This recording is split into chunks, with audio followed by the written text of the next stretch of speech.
Netcasts you love. From people you trust. This is Twit. Bandwidth for the Tech Guy is provided by Cachefly. CACHEFLY.com. Hi, this is Leo Laporte, and this is my Tech Guy podcast. This show originally aired on the Premier Networks on Saturday, August 12th, 2017. This is episode 1412. Enjoy. The Tech Guy podcast is brought to you by WordPress. Your customers want to find you. Build a WordPress.com website and help them connect with your business. Get 15% off any new plan purchase at WordPress.com/TechGuy. Well, hey, how are you today? Leo Laporte here, the Tech Guy. Time to talk computers, the internet, home theater, digital photography, smartphones, smart watches, virtual reality, augmented reality. 8888 Ask Leo. That's the real phone number if you want to. See, I wonder if we someday will be doing this show and you could put on a visor or a helmet and be sitting right here looking around. Boy, would that be boring. That would not. I think I'm a little, I think one reason I think VR maybe is a flash in the pan, a little gimmick. Maybe until we can, plug it into a port in the back of our neck or something and really feel like you're there. If you have to put on the weird helmet and you're looking around, it's kind of queasy making, and it's not super high quality, and I think it's a gimmicky kind of a thing. Great for amusement park rides. I'll grant you that. That Harry Potter ride in Universal Studios, that's amazing. You really feel like you're flying. But that's a lot of equipment, and you actually are moving around, as well as looking through 3D glasses and at screens. It's still virtual reality because it's big screens instead of a visor. Anyway, we can talk about that. Anything on your mind? Our home theater guru, Scott Wilkinson, in about 25 minutes. He'll be here talking home theater. We talk about all the stuff with a chip in it. 888-827-5536. That's toll free from anywhere in the U.S. or Canada. Outside that area, Skype will do, or anything lets you call a phone number in the U.S. Voice over the internet kind of thing. You can't call us direct via Skype, but you can call our phone number 8888 Ask Leo, and that would still be toll free. I think. Can't promise. Don't know what happens in the rest of the world. I do know what happens in the tech world, all around the world. Consumer Reports. Now, I don't normally go to Consumer Reports for technology recommendations. You probably go to the tech magazines, things like that, for the technology reviews and things like that. But Consumer Reports does have data that no one else has, and that's long-term reliability data. They send out a questionnaire to all of their subscribers. I don't know, it's more than 1 million. Asking them, and it's been useful for cars because, after all, when a reviewer, and I include myself in this, gets a laptop or a phone or any tech device, we use it. We can give you some idea of what it's like, the out-of-the-box experience when you first get it. Very few of us will continue to use a device. I try to on the big ones, continue to use a device like the Samsung Galaxy S8 or the iPhone 7 Plus or the Microsoft Surface laptop for, months, years. I buy the things. I don't get them from the. See, the manufacturers most reviewers when they review something are reviewing a loaner from the manufacturer, which they'll have to send back in a couple of weeks or a month. So there's just no way they could do a long-term review. So at great expense, I might add. I do this for you. At great expense, I buy everything. It's for you, you understand. But even then, I don't have that long-term experience and millions of data points that Consumer Reports gets. So they just downgraded the Surface, Microsoft's first hardware line, first laptop and computer hardware line, the Surface Pro, the Surface Studio, the Surface Laptop. They just downgraded it and made it a do not recommend because in their data that they're getting back from questionnaires from readers, they're seeing poor reliability. Now, I bought a Surface Book when it first came out. I bought a Surface Studio when it first came out. Still using both. They seem to be pretty reliable. Surface Book had its problems. For the first 8 months or so, Microsoft was kind of trying to figure out why they wouldn't go to sleep properly. There were firmware issues, but they eventually fixed it. I'd actually ding them for that. Haven't had the same problem with the Studio. That's been pretty reliable. That's the all-in-one that kind of lies down like a drafting table. I really like that. Giant screen. Way too expensive. Can't recommend it for that reason. And I'm holding it up. If you could only see me on the radio, I'm holding, imagine if you will, a dapper fellow of a certain age in a sport jacket. Oh, I'm sorry. I'm talking about the laptop. Holding up a kind of a wine-colored Surface laptop with, I might add, a beautiful Alcantara fabric by the keyboard and trackpad. Beautiful, lovely. But now this one's so new that I don't think Consumer Reports has reliability data on this.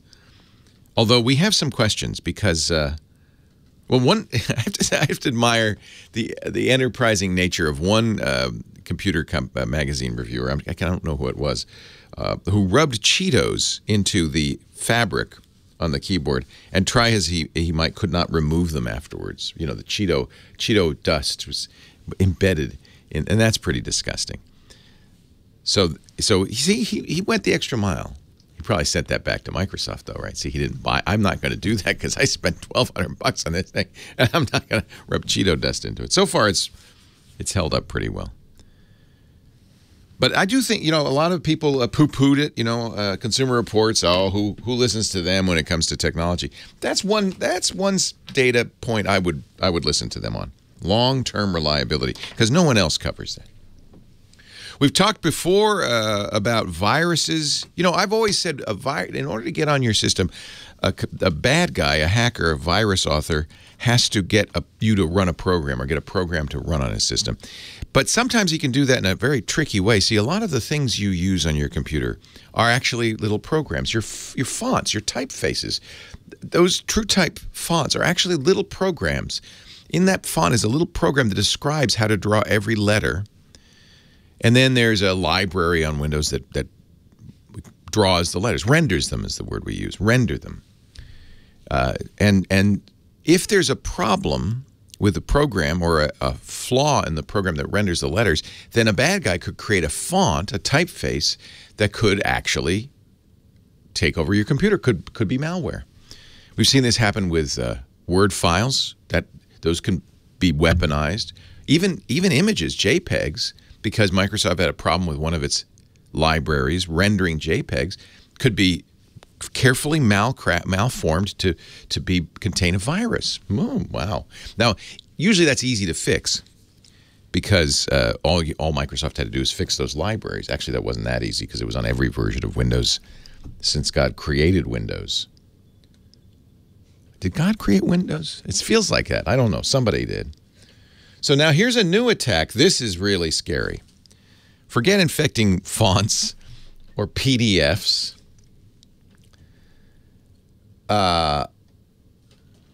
Research will be presented this week. A group of researchers from the University of Washington will present it at the Usenix Security Conference, big security conference. They have been able, for the first time, to encode malicious software into DNA, physical strands of DNA. Now, normally, this doesn't mean that, you know, if you got injected with that DNA, something bad would happen to you. It's not like that. But if somebody's using a genetic sequencer, some software that analyzes the DNA, if they analyze that malware DNA, it would infect the software and take control of the underlying computer. What the what? Wired magazine writes about it and says, well, that attack is far from practical for any real spy or criminal. It just shows you these. I'm worried because I think the tools that hackers have now for weaponizing stuff have become so sophisticated. It feels like we don't have a chance. If they can infect DNA, what? 8888 ask Leo the phone number. We can talk about something a little more close to home. Your computer or technology issues, how to buy, how to sell, how to abuse, how to infect, anything like that. 888-827-5536. Kim Schaffer's here to answer the phones, and we will get to your phone calls next. Leo Laporte, the tech guy.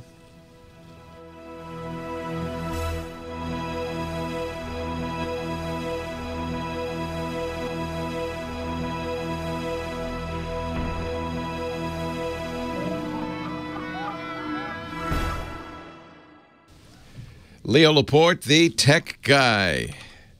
88 Ask Leo. If you go to google.com, today's Google Doodle celebrates the 44th anniversary of the birth of hip-hop. Wow. It's kind of a fun Google Doodle if you get a chance to see it. 88 Ask Leo. Do you make a point every day, Kim Schaffer, of going and checking out what the daily doodle is from Google? No, I don't. It started, with just a few, like a doodle, literally a doodle on the word Google, and now it's become a massive production. I like them, but I don't make a point to check it out every day. I didn't even know they did them every day. Yeah, this is like a video and it explains what hip hop is, and wow. Elaborate. It's elaborate. Now, you don't see it. If you just go to google.com, all you'll see is the illustration and a play button. Mm-hmm. Remember when Google, though, like they were famous for the simplicity of the Google front page. Nobody goes to Google anymore. I do. You do? Yeah. You don't just type it in the bar at the top of your browser? No, I still Google. You still go it might default to Google if I just typed it in the bar. I'm not sure. It does? Yeah. So that's Googling, but it's not Googling at the google.com I think homepage. I'm old school. I still type in google.com. Yeah. Wow. I remember going to Google once many years ago, probably 8 or 9 years ago, in the lobby. They used to have, they probably don't have it anymore, a big screen that would show search results. Oh, did they? As they were coming in. You couldn't do that anymore because I'm sure they get millions a second. Yeah. But at the time they could, and it was the number one search result was for Yahoo. Like people, but they I think Googled Yahoo. Well, I think people still do it. If you just go to the top of your browser and you type in Yahoo, like instead of typing, I see people do this all the time. I'm always with great interest watch people use computers to see how normal people, use them, and very frequently, they don't type something.com. They don't type techguylabs.com. They just type Tech Guy Labs, maybe even 3 words. And the first result will be techguylabs.com. And so and if you type Yahoo, I think it even just takes you to Yahoo. I think there's certain things that Google just goes, okay, yeah, I know what you want. You don't want me. They've taken over. You want Yahoo. Do you think computers go, do you think they sigh? You didn't want me, Google. You wanted Yahoo. Another Yahoo. I wish they did. I can't remember the last time I looked for Yahoo, though. Well, nobody. Yahoo's new name is Oath. Oath. And isn't Google like Alphabet or AB? Google's Alphabet. That I understand because they have, different companies with different letters. Oath. I don't know if they must have paid millions of dollars for a branding company. They don't just do the companies like that. They don't just change the name. Yeah. They spend a lot of money seeing what it means in 18 different languages, and if they can get and they came up with Oath. And they have to do a logo and. Oath. Yeah, it costs a lot of money. Yeah, I mean, still, if you go to Yahoo.com, you still get Yahoo, but the company that owns Yahoo, which is owned by Verizon, is called Oath. I hadn't heard that. I just think I can't imagine a worse name. I can't even say it right. Oath. So you've been answering. Now, see, now I'm stuck. You've been answering phones for some time now, and you've produced some callers for me. I wish I could integrate that in this one, but I don't know if I can do it. It's okay. Johnny in Atlanta. Atlanta. Hotlanta. He just wants to give Microsoft a shout out because they had good customer service with his issue, and that doesn't happen. I like that. In fact, I love it when people call. Thank you, Kim, with happy tales about computing, because so often we don't. Johnny in Atlanta, you're next. Hi, Johnny. Hey, Leo. How are you today? I'm very well. How are you? Great. First time caller. I really love your show. Thank you. Interesting how you started this show off talking about Microsoft Surface. I software developer. And I primarily develop with using Microsoft products, mainly Visual Studio and stuff. And so I have a Surface that I booked that I purchased in January of 2016. Nice. And we've been very happy with it. And it's been great. However, about a couple of months ago, I started getting yellow blotches around the screen. Right. And so I took it into the local Microsoft store, and they said your battery's expanding. Oh, that's bad. That can happen with all those. Yeah, lithium-ion batteries sometimes will do that, and when they do, that's very dangerous. So that kind of freaked me out with all the Samsung Note issues. So anyway, he tried to at the Microsoft store. He wanted to go ahead and give me like a $600 credit and sell me the new Surface laptops. No. I wasn't ready to do. They should fix your laptop. Exactly. So I brought it back, and I staged another machine in the computer in the meantime so that I could continue, because I'm an independent consultant. And ended up calling Microsoft about a week later. And I got a really good representative. So when you took it to the Microsoft store, they didn't say, "Oh, here, give it to us. Let's fix it." Well, he went to the back and he said, "Let me see what I can do for you." And again, the warranty had expired. Doesn't matter. That's an actual hazard.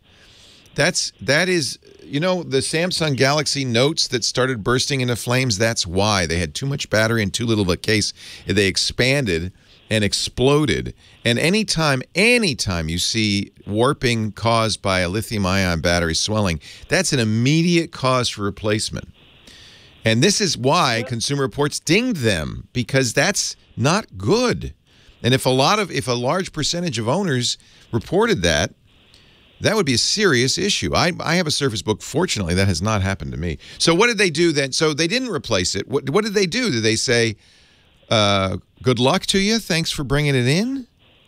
Well, he tried to tell me what my trade-in value was. He said, now this is today, the change. So I was a little upset, and I said, well, this is my livelihood. He didn't say, we will fix this? He said they would send it off to Microsoft. Okay. And that it would probably cost me $600. Oh, my gosh. That's so anyway, Leo, so I wasn't ready to make the decision. So I brought it home, and in the meantime, I had to make sure I had another computer to develop with. And I waited about a week before I called Microsoft support desk. And I got someone who seemed very concerned. And he said, listen, he says, this needs to be replaced. And he said, I'm going to do what I can to replace it for free. Good. And so he got a lot of detail for me. And one thing is, I don't travel much with my Surface Book. So there wasn't a lot of, stuff that I contributed. It mainly sits on my desk. In fact, I have a couple of pictures of it I can share on the chat room if I need to. But anyway, when I was talking to technicians, I noticed that the screen had started to bow out from the back. You could actually look behind the screen. I know you're calling to say nice things about Microsoft. But, I know. But this is not. He said, it was just barely 1 year old, right? The Surface Book came out almost a year ago. I mean, it was a year and a half. A year and a half, okay. So they said, we're going to get another one to you. We'll get a support representative in contact with you next week. And so they did. This past week, they got in contact with me. They sent it out Wednesday. I got it yesterday. Finally. No charge. Now, they told me not to ship the old one back until I get special. That's right. It's dangerous. That's a bomb. Is that what I've got yes. in my house, a bomb here? Yeah, put it out in the garage, not near the car. Put it somewhere away from the house. I mean, don't charge it, I guess, is the bottom line. Shouldn't have any more problems if you don't put more juice into it. But holy cow, Leo Laporte, the tech guy. Holy cow. Well, I'm glad they should replace that, because that's a hazard. Somebody in the chat room saying, I walked into an Apple store with a 3-year-old iPod, and I was, for some other reason, and they happened to notice the iPod was swelling. They replaced it on the spot. Companies should do that, because that's hazardous. Well, I've got this guy's card, and I may go back to the Microsoft store and just say, hey, how come y'all didn't volunteer to do this right away? Yeah, I mean, I guess technically, it's a 1-year warranty, and anything that happens after that, hey, we're not responsible. But when it's a hazard like that, now you're just confirming Consumer Reports. I know the guy was nice to you on the phone, and I think that's, by the way, one of the things the chat room is saying. It sounds like you're in there. Is you're generally going to get better results by calling than you are by going to the store. Well, I mean, that was a tough lesson to learn. But yeah, they were. I do want to give them a plug, but I was a little upset that this happened so quickly. This has got all the bells and whistles on it. So it's not one of the cheaper ones. They're expensive. I bought one too, and I like it. I haven't had. It didn't work at first. The battery issues were bad at first. That's the one where Microsoft said, "Oh yeah, this is because of Skylake, and this is," they said, "a tough computer science problem." And it took them about 8 months to get the firmware so that it was reliable. Yeah. But now that's not a swelling back. And by the way, that could happen to anybody. I don't ding them for that. Lithium-ion batteries, that's kind of one of the nature of them. But I ding him for not taking it seriously. That guy, you probably should. I don't know if he'll maybe write a letter to Microsoft saying, "I just want you to know what went down here." Yeah, well, I'm glad they stepped to the plate. Yeah, and definitely replaced. Well, that's and they did the right thing. Yeah, it just shouldn't have taken you that long to get them to do the right thing. Because this would have been my last Microsoft product had they not stopped. Well, these things happen. It's not it's not that a defect. It's how they handle the defect. And even after a year and a half, a swelling battery is a bad thing. And then the screens, did it swell or what happened there? Oh, it has a battery behind the screen on that one. He told me at the store it was going to swell, and then it finally just. That little black bevel or whatever just started popping out in the back. Yeah, because I forgot, but the Surface has two batteries, one in the keyboard and one behind the screen, because that way it can be a tablet, the Surface Book. Yeah, here is, I will, in the chat room, I'm Techie Bud. There's the link to two pictures if you want to see it. Yeah, holy and you'll see what it looked like. It was really, bowing out. That is really wrong. That is not... Like I said, and hopefully any listener that got this Surface Book and has the problem, I hope this will... Any device, if you get a swelling battery, immediately take it in. And if they won't fix it, don't use it, nevertheless. Okay. Well, like I said, I'm glad I had a happy ending. Yes. Quick question before we go back on the air here. Yeah. Are you going to give a review on your new Sony A9 camera? Yeah, I'll tell you the review. I can give you a review right now. Okay. So the pros and cons. It's really expensive. It's $5,000 body. Right. And Sony has very limited lenses that you would want to use with that, because you really want to use the best lenses, the G Master lenses. The people who need this camera are people who need very, very, very fast and effective focusing, particularly servo tracking focusing. You can put it in eye focus, and as the person moves around, it remains in perfect focus. It also has a super high frame rate burst mode, 20 frames per second. That's what you buy it for. It's a lower megapixels and lower dynamic range than the A7R II. So I wouldn't say it's necessarily a direct upgrade for the A7R II. It is a side grade that gives you some additional features if what you need is superb focusing and frame rate. But it's somewhat lower megapixels, somewhat lower dynamic range than the A7R II. And really, it's a very expensive system, because not only do you have to buy the body, but you've got to buy their GM lenses, which are start at $1,000. In other words, get the A7R II unless you really know you need it. Okay, got to run. All right, thanks, Leo. Thanks for the call. I appreciate it. I probably should do a review, a fuller review at some point. Scott Wilkinson is here, a man who is full of sound and vision. I can't say that, can I? That's a trademark. He is an AV expert, both audio and video, and he is the editor-in-chief at the AVS Forum, avsforum.com, host of our fabulous Home Theater Geek podcast, twit.tv/HTG. Hi, Scott. Hey, Leo. Boy, we had a great podcast this week. Bob Carver. Do you remember the Carver? The name Bob? The Carver of Carver amps and so on. Yeah. Yeah. I remember in college, my buddy had a Bose 901 direct reflecting speakers attached to a Carver amp. Mm-hmm. And he said, "That's the best. It's the best you can get," he said. So is Carver still making amps? He is. He is. He now has his own company, Bob Carver Corporation. He sold Sunfire some years ago. That was his last big company. And he's making tube amps. He has always been a big tube amp guy. Yeah.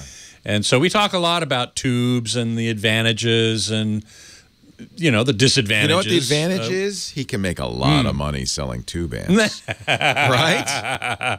Right? Well, yeah, that's true. But, I mean, if people hear the difference, like what they say, it's a little warmer, right? A little it's warmer. Smoother. Smooth sound. Yes, exactly. I don't hear the difference, but I'm deaf, so I know it doesn't count. One of our chatters...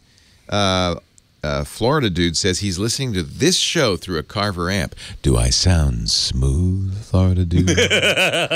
I'm smooth. I'm so smooth. Did they not? Were all their amps tube amps? Did they not make a solid? Well, Bob has made solid state amps. That's what I thought. I feel like that in the phase linear days. Phase linear, yes. Yep. He designed the phase linear amps, and those were all solid state. But as he said on my show this week, he just loves tubes. Not only does he like the sound of them, he likes the way they look. Oh, I love that. I'll agree with him on that. Because they light up. They're like light bulbs. And his amps, you see the tubes. They don't hide the tubes. Exactly. Right. The tubes are right front and forward. Right. Yeah. And he likes their visual aesthetic as much as the sound. Is anybody still making these tubes though? Yes, and I asked him about that too. And he said, there was a time when it was very difficult, but the Russians, for example, are masters of making vacuum tubes. And now that there's sort of a resurgence surprise. They're still making vacuum tubes. We used to do it in the old Chernobyl plant, but now we move it down the river. He said the Russian military still uses them. Of course they do. Frankly, to be fair, probably our air traffic control system uses a few as well. I don't know. Yeah, probably, yeah. Cathode ray tubes for those radar displays, if nothing else. Well, that's cool. Right. So if you want to hear that, go to twit.tv/HTG, but you also link to it on your website. On ABS Forum. Forum.com, yeah. Yep. So what's new in home theater these days? Well, we were talking last week about high dynamic range. Yes, remember that? I think that was a good conversation, yes. Yes, and in fact, Mike in Newark in the chat room is asking, is it worth waiting for a Dolby Vision TV? And this is what I was going to talk about today, was that there are several flavors of high dynamic range. Remember from last week, dynamic range is the difference between basically black and white on a TV. How bright can it get? How dark can it get? Right. And high dynamic range gives you a greater range than we're used to in broadcast TV or Blu-ray or almost anything else. And this is the new big thing, and I think it's really, really important, much more so than 4K resolution. So there are a couple of different flavors, several different flavors of HDR, and some people would go, oh, man, another format war? Are you kidding me? No, it's not that. It's like Dolby Digital and DTS sound. You can't buy a receiver today that doesn't do both Dolby Digital and DTS and a bunch of others. Same thing with HDR. You can get TVs now that receive and understand and decode properly several different flavors of HDR. The most common one currently is called HDR10. And it is used on virtually all UHD Blu-ray discs and most HDR streaming from Netflix, Amazon, and Vudu are the three main ones. The other major type of HDR is called Dolby Vision, and it's obviously from Dolby. HDR10 is an open standard. Anyone can use it, doesn't cost anything. Dolby Vision, of course, is proprietary, and they charge a licensing fee, so it isn't as prevalent, but it is superior. How is it superior? In what way is it better? Well, the reason is kind of technical, but I'll try to explain it simply. In HDR10, the problem is in SDR, you had the mastering monitor where the content was created and the consumer display where the content was displayed. They both behaved in the same. They had the same peak brightness and the same color range and so on. With HDR, the characteristics or performance of the mastering monitor where the content is created and the consumer display where it's displayed are not necessarily the same. There's a wide variety of capabilities. And so you have to kind of map one to the other, and that's a process called tone mapping. And HDR10, basically all HDR signals have a little piece of metadata that says, here's what the mastering display was. So consumer display, adjust yourself accordingly, depending on your own capabilities. HDR10 has a very small piece of metadata that applies to the entire movie, say. Dolby Vision has metadata for each scene or each frame. And so it's more data, but it more accurately reflects the characteristics of each scene. And so you get a better result. The question is, how do you get Dolby Vision? Well, there are several streaming platforms that provide content in Dolby Vision. There are now a few player that plays it, right? Correct. The hardware on the other end has to support it. That's correct. And at the moment, the only way to do that is with there's two ways. One is with a Dolby Vision capable TV, the apps within the smart TV, and all TVs are smart these days, basically, has that capability. There's one external streaming device that's compatible with Dolby Vision, and that's the Chromecast Ultra. Oh, good. I have one of those. If you get a cast-ready TV that's 4K, or I wonder if those are Chromecast Ultra devices, or if you have to have the external little dongle. You have to have the external Chromecast Ultra, wow. I think. Okay. I think. But then you need a Dolby Vision capable TV, which you actually have. The LG B6 OLED is Dolby Vision capable. So I have a Chromecast Ultra attached to it. So I would then have to find so you can get Dolby Vision. And which streamers are using Dolby Vision? Netflix, Amazon, and Vudu. And they're probably encoding HDR10 and Dolby Vision into the same stream and choosing? Correct. How can you ensure that you're picking the right one? The cool thing is that Dolby Vision is what's called a dual layer system. And so the base layer can be HDR10.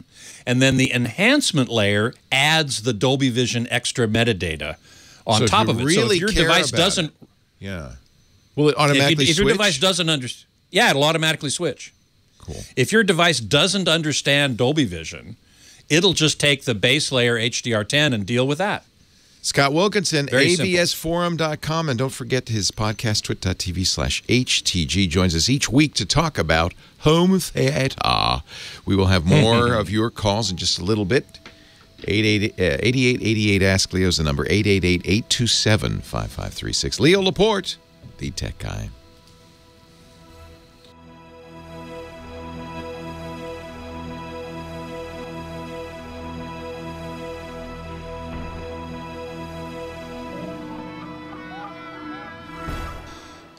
Let's see. Marsworm, have I seen the Logan Noir black and white UHD Blu-ray in HDR? No, I haven't.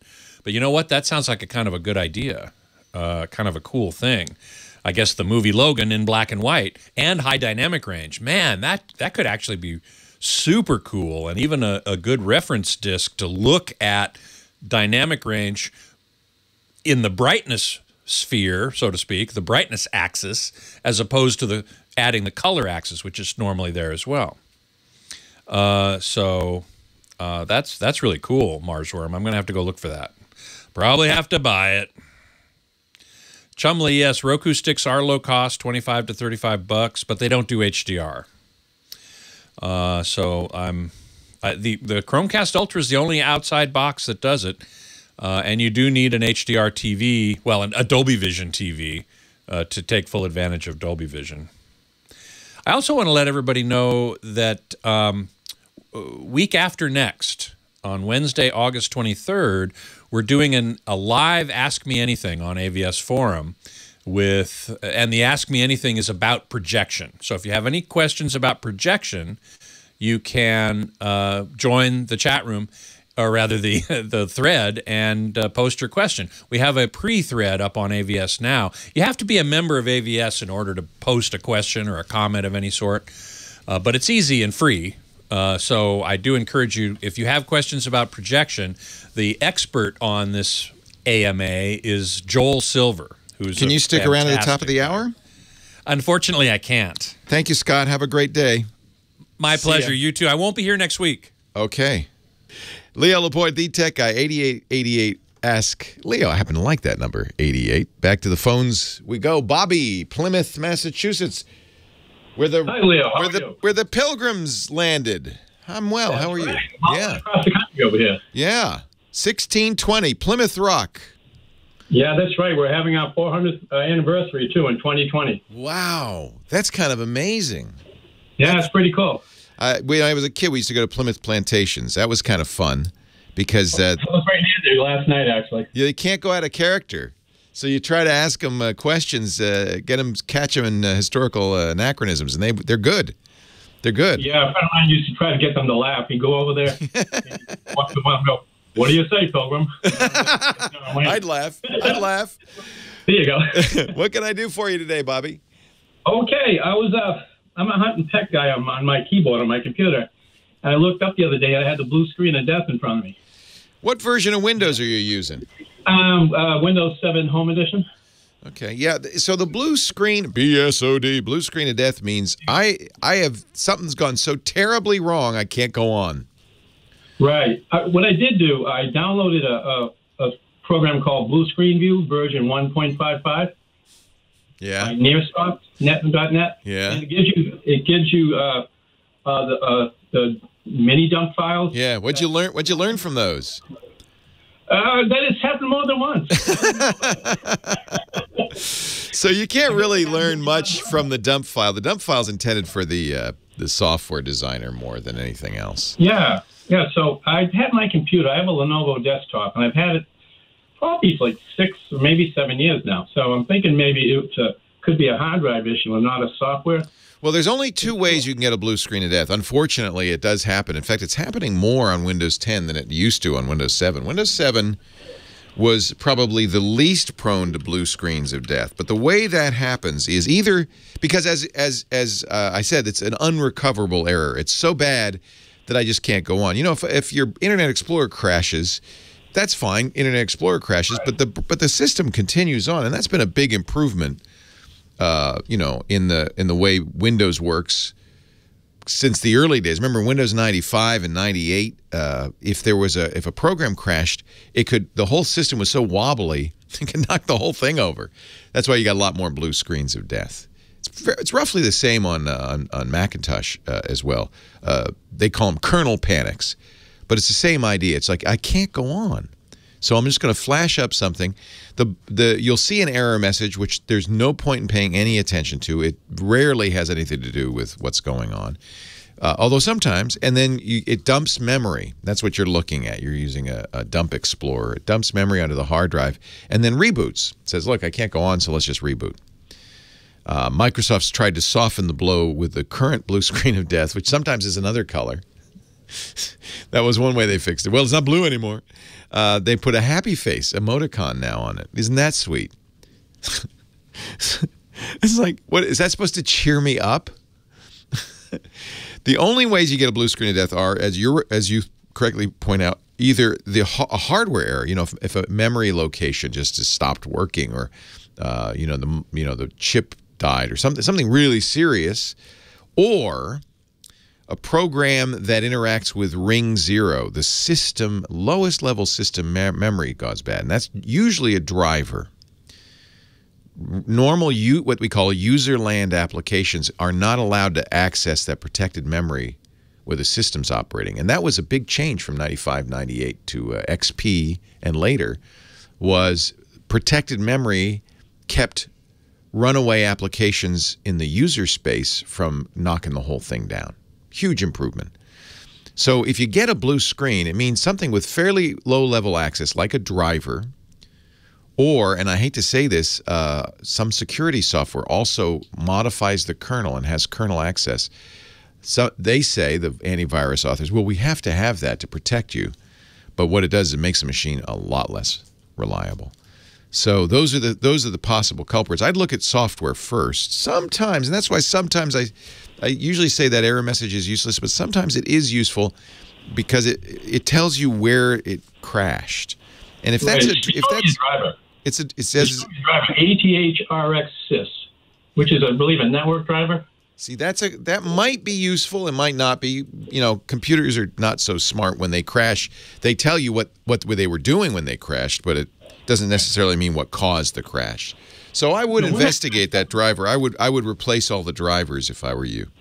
Right, update them all. Yeah, because what's happening, I have 4 dates, and the latest one was the 6th of August. That was the 3rd, and then the computer behaved itself in July, didn't do anything, and then in May it crashed a couple of times. I did go from Verizon as my internet carrier to Xfinity, and so I have a different modem. So here's what I would. I'm looking at you know, some reporting in user groups and stuff. There is a wireless driver that Windows 7 installs automatically from Atheros that can cause that crash. So again, I would say look at your drivers. You start by going to the motherboard or the system manufacturer and getting their motherboard drivers. That's the first thing. And I would look at that wireless driver and see if you can get an update. Did you recently install any hardware or add any capability? No, just it was I got Xfinity in the beginning of May. Yeah, that shouldn't make any difference. That shouldn't, because unless you're using their Wi-Fi. Yes, I am. Ah, so you got an Xfinity router that has Wi-Fi built in. Right. That shouldn't make any difference. I don't think that would change the wireless driver on your system. People would have that problem like consistently. Like when they first turn on their computer, they get the blue screen and death. That's a bad. Well, that's okay. So, but that doesn't mean anything. You're right. If it happened as soon as you turn on the computer, then you would definitely suspect hardware or driver. But it could be. I'll give you a scenario that would explain this. Sometimes drivers allocate memory and release it. You know, they kind of use memory as needed and release it. And if there's a flaw in the driver that forgets to release it, we call that a memory leak. And over time, it will use more and more memory until the system crashes.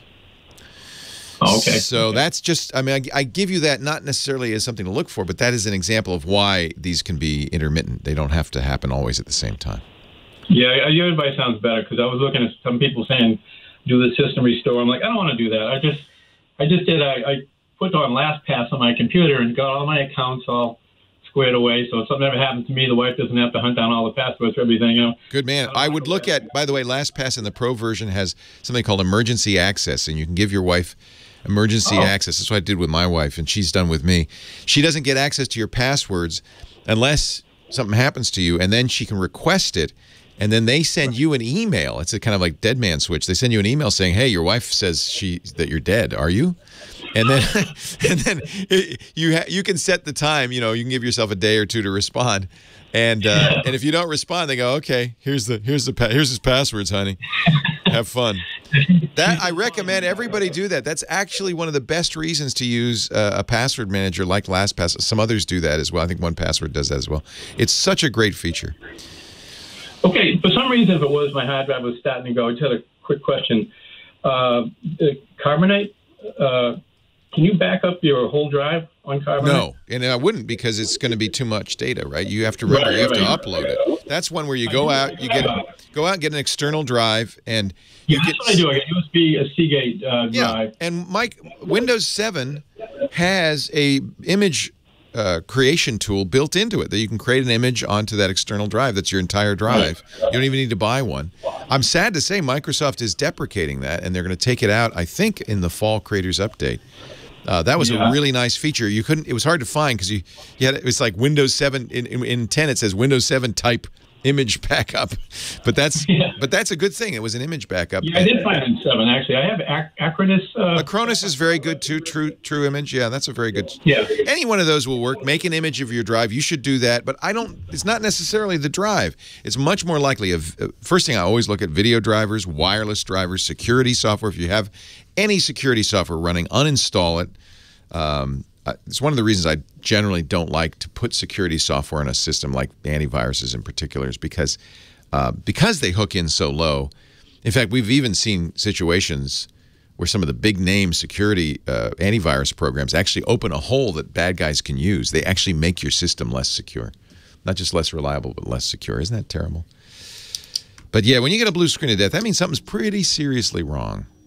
Those are the places to look. Low-level programs, drivers, and of course, ultimately hardware. Leo Laporte, the tech guy. More of your calls coming up.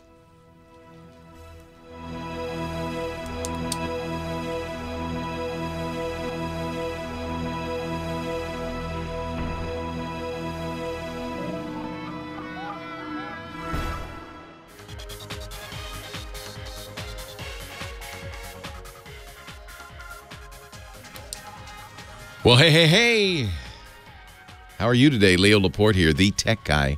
Time to talk about computers and the internet and home theater and digital photography and smartphones and smartwatches. We actually will be talking tomorrow about digital photography, and I think we're going to have to get some last-minute advice from Chris Marquardt, our photo guy, on eclipse photography. We're 9 days away from the total eclipse of the sun, which will be visible in its totality across a large swath of the United States. And even if you're not in that, Miss America sash that goes across the country from Washington State to Florida, you'll still see some of an eclipse. It won't be a total eclipse. Totality is pretty amazing. If you've never experienced it, it's hard not to kind of feel almost a primeval fear, because we're not used to the sun going out in the middle of the day, and that's about when it'll be, middle of the day for a couple of minutes, and it gets dark, and the birds get quiet. Nature thinks it's nighttime, and you start to think, maybe we should start banging some pots and drums and scare the dragon away that's blocking the sun. We got to bring it back. The last total eclipse of the sun was some time ago. Actually, I have some audio. My studio manager was very excited about this year's total eclipse. He's going up to Washington State to view it. He has Frank Reynolds of ABC News. And when is this? It's 38 years ago. Frank Reynolds covering this, and he actually, at the end of it, he mentions the eclipse that's to come. So that's it, the last solar eclipse to be seen on this continent in this century. And as I said, not until August 21st, 2017, will another eclipse be visible from North America. That's 38 years from now. Wow. May the shadow of the moon fall on a world at peace. And ABC News, of course. Yeah, good luck. Not any more peaceful 38 years later than it was then, was it? So that's we will talk more about it, I'm sure, and there are lots of apps now on the iPhone and Android to help you find the total eclipse and maybe find a spot where it won't be cloudy. That's the worst thing. If you make a trip, and we did this some years ago, we went to, this was kind of nutty, went to Australia to see a total eclipse in, maybe it was 9 years ago. Can't remember. No, it wasn't that long ago, maybe 7 years ago. And we took a cruise ship out to the point where you would have totality. And there were a bunch of astronomers on board. It was an astronomy cruise.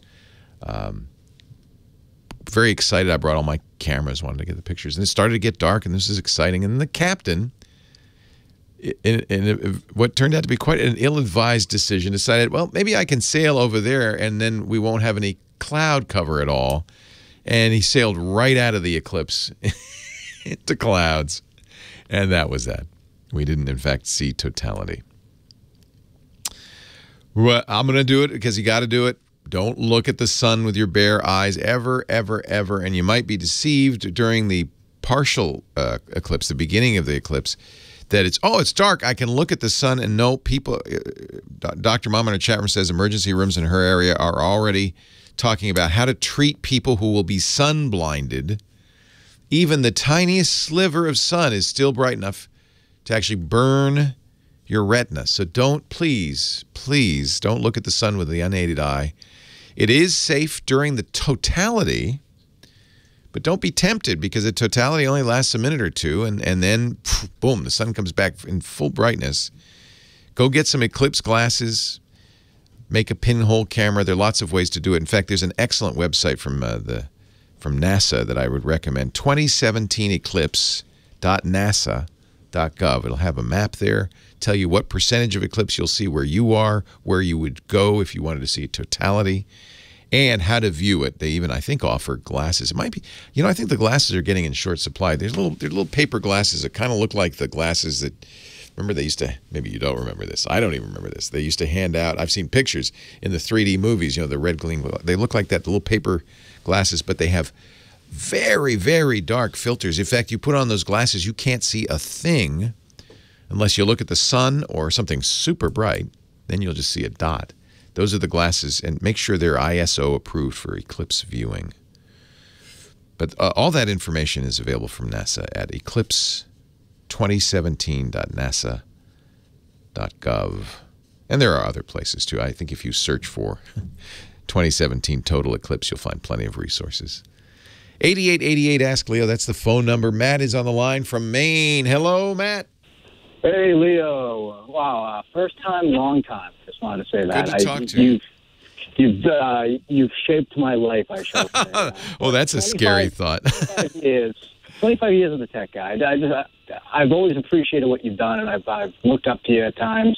Your voice is always welcome in my earphones. Oh, aren't you sweet? Thank you, Matt. I really appreciate those kind words. Oh yeah, no, I've been meaning to call for a long time, and I picked up the phone today. I heard last week's show about you had mentioned about the Deco mesh router. Yeah, that's one from TP-Link. There are quite a few of these now, but Deco's one that my friend Dave Hamilton, who's tested a lot of them, likes a lot, and it's the least expensive of the bunch. Well, yes, and I did some research, and it seems to be a pretty decent unit. And I have about a 2,000 square foot house with a detached garage, and I want to upgrade from the Motorola cable modem router combo. Oh gosh, you do. Yeah. The one the cable company gives you is always the worst. And if you can go in the settings on that and disable the Wi-Fi and get your own Wi-Fi router, and I would strongly suggest that.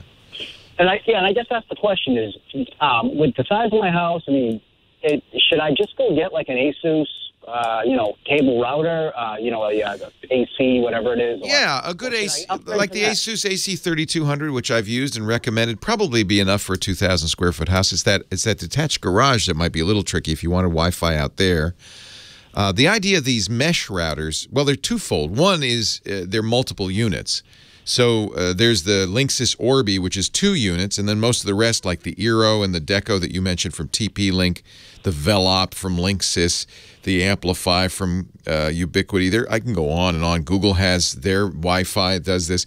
Most of them, the starter packs are 3 units. A base unit, which takes the place of that Motorola unit as a router. You still need the Motorola unit as a cable modem, but you can disable its routing if you can get into it, and you can certainly disable Wi-Fi, connect it to the base unit of these mesh routers, just as you would to a standalone single router, the ASUS say.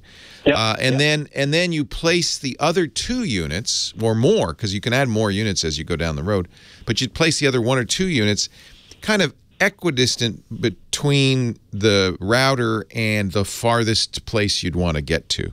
It's kind of like an extender, but it's not, and that's kind of the main point of this. They call them mesh routers because an extender, the way an extender works is once you're on the extender, you're getting half the bandwidth because it works in what we call duplex mode. It takes half of your bandwidth to talk to the base unit and half to talk to you, so your speed is diminished by 50%. These mesh units usually have a separate back channel, or at least multiple channels, multiple bands, so it doesn't impact your speed. You get full speed everywhere. They also are smarter nowadays, and so they do things like shaping. They choose channels automatically. They'll help. They'll tell your device which unit to connect to. It makes it easier. They're all the same name and password.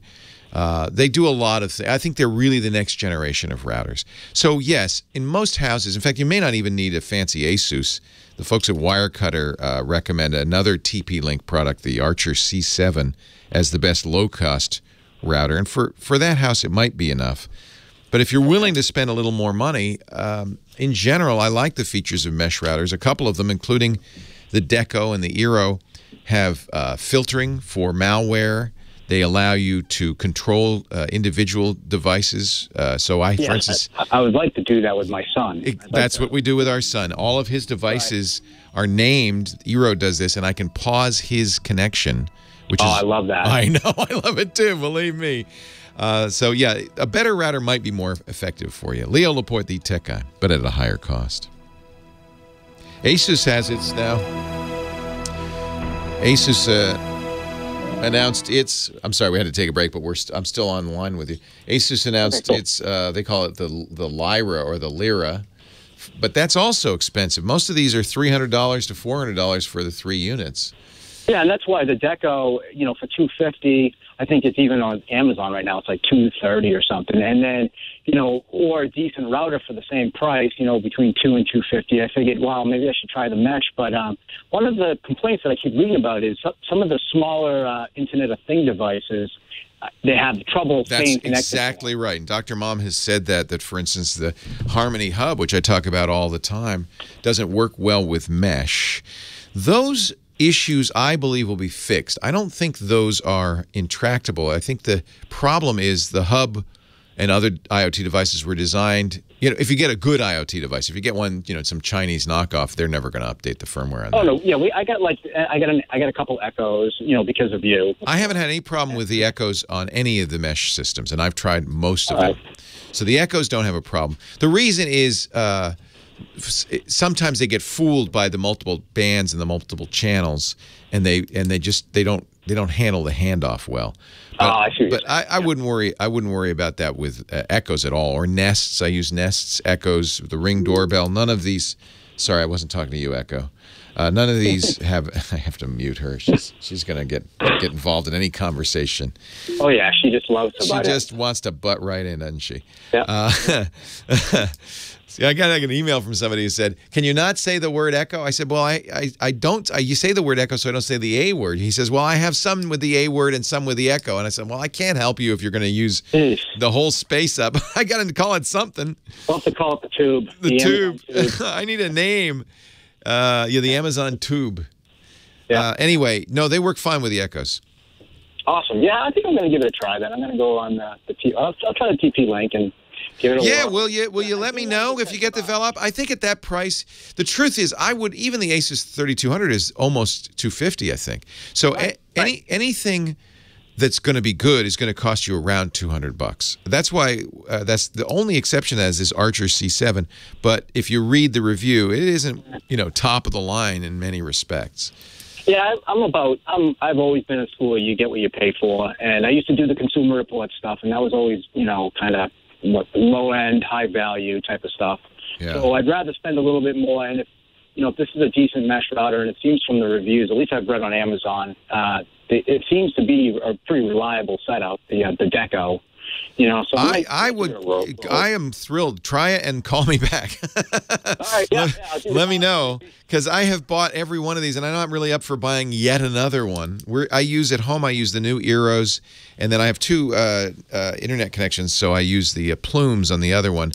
And the Orbis I've had very good results from Linksys, but that's a dual unit setup. That's the fastest. If speed, given your setup. You could probably get away with the Orbi, which is a base unit and a satellite, and get the best possible speed out of all of them. So look at the Linksys Orbi as another option. And if the price is right on that one, given that you only have 2,000 square feet, that's really enough, for 2 units. And then the garage. How far back is the garage? That's the thing. It's about 30 feet from the house. So, and I got a big, I got a lot of acreage, and so the garage has been placed a little bit to the left of the house. And I'd really like to get that, because when I'm in the garage doing projects, I'm fixing my lawnmower, I'm on YouTube. That's my manual, is YouTube video. Yeah, that's awesome. I understand that you can see everything you would ever want. Hey, I got to run. Yeah, but let me know what you do. Appreciate it. Thank you. Leo Laporte, the tech guy. 8888. Ask Leo. Let's go on with the calls. Kathy's on the line from Laguna Niguel, California. Hi, Kathy. Hi, Leo. I keep people. I'm so sorry, Kathy. I keep people on hold for so long that when I pick up on them, I often hear a startled sound or sound like something fell over. Yeah, well, I was folding my laundry, and my husband's coming in, making noise. I'm on the phone. What can I do? What can I do for you, Kathy? Hey, I am a digital scrapbooker, and I have a laptop, which I use for portability, with a 17-inch screen. but I'm looking for another monitor that I can use at home that has, that it's a bigger screen. Sure, and you could probably use it with that laptop. Yeah, the laptop's only a few months old. Oh, gosh, good. What kind is it? It's MSI. Oh, yeah, they make good laptops. S63VR Stealth Pro. So any modern laptop will have, I'm going to look at this laptop and see what the connectors are. MSI makes nice laptops. That's a good choice. And they're one of the few that continues to make 17-inch screens. So that's nice too. But what you'll need if you want to use an external monitor is a port on the laptop. And I'm going to guess it has an HDMI port, which would be probably the easiest thing to do. It looks like they have something they call, now I'm curious about this, matrix display. Multitask with up to 3 monitors. 3! Count them, 3 monitors. All right. So that's nice. So this device supports, and it's because it's kind of for gamers. This is a very nice system. So you can I'm really happy with it. Yeah, you can have 2 external monitors if you wanted. I got it at Best Buy, and when you walk out of that store, they check your merchandise, and the guy looked at me and looked at my merchandise, and then he said, "Are you a gamer?" I said, "No, but I do scrapbooking. It's very challenging." I do. Well, I work with a lot of graphics. Sure. No, I need good choice. This is a very nice laptop. You spend some money on it, but because you got it at Best Buy, you also get a very good return policy, which I think is one of the good reasons to get it at Best Buy. So I'm looking at the chassis. You do have an HDMI port, a full-size HDMI port. That means you pretty much have, the world is your oyster, so to speak, which I've never understood that saying because that's kind of disgusting. But anyway, I guess if you really like oysters, that means almost any display that you can get will have HDMI. All the modern displays have HDMI in. So that's going to mean... My question is... where I plan to put it, I will be sitting I could be sitting as much as 25 inches away, or I could move it a little closer. And that's fine. So what's the best monitor size? And I would get if I were you, and I would get a 27-inch monitor. I would not stint, and I would go to Dell. Makes very affordable, but very nice monitors. Because you're scrapbooking, probably the color quality is important, right? Very important, and also I need it to have. I don't know if this is aspect ratio or what, but I need it to be able to project a 2-page spread. That means so you want a lot of height. You want one of these wide monitors. Exactly. Yeah, they actually make Dell and Asus and a few other companies make extremely wide monitors. Gamers love those. You'll pay a higher price for those, but it gives you really a lot of resolution. They're 1440 from top to bottom, which is more than high def, and it's like that's resolution. Yeah, that's the resolution. 1440 from top to bottom, but the width is more than 3000. So they're like very wide monitors, and they look like a widescreen TV. That would be very nice. That would be those are the 21:9 monitors. That would be a very nice choice for you. Now it really is budget dependent, but I would go to look at Dell monitors. Those are the ones I like. My son has one of the widescreen Dell monitors for his gaming rig. And, what did you mean by 21:9? So they're super wide. Dell's actually, I'm looking at these. That's the aspect ratio? Yeah, they're super wide, which means you're going to get more. They're 34-inch monitors, but that's deceptive because of the aspect ratio. They're no taller than a regular 27-inch monitor. They're just longer. They're wider, and they're well under $1,000. They have $799, $879. I would get, if you can afford it, get the better quality because the color reproduction will be better on those. And they're slightly curved, which is awesome. That means you're gonna love these for scrapbooking, for watching movies, for whatever. Gamers love them because they give you so they're 34 inches diagonal, and I think that's for what we call 2 up. which the is only thing that's a little steep for my budget. Oh, okay. They have a less expensive. They have a $259 one, I believe, as well. But it's not the super wide. It's just a 27. Okay. But Dell, for the price, I think gives you the best bang for your buck. So I like the Dells. They have an ultra sharp 24-inch monitor for $259. That would certainly be adequate for what you want to do. Okay. Okay. Hey, have a good time scrapbooking. You got a heck of a system. You know what? Scooter X has just passed along to me. We always mention the wire cutter because I love the wire cutter, and they have a review of the 27-inch monitors. See if you can find one in there that they $500. Does that sound? Is that within your budget? I was hoping go to Dell. 100 or less. Yeah, then go to 100 Dell. or less. Go to Dell for the 24-inch. They said. Okay, what is wire cutter? That's a review. Yeah, site? the wire. We'll put it in the show notes at techguylabs.com or go to thewirecutter.com. They recommend as the best 27-inch, but it's $500.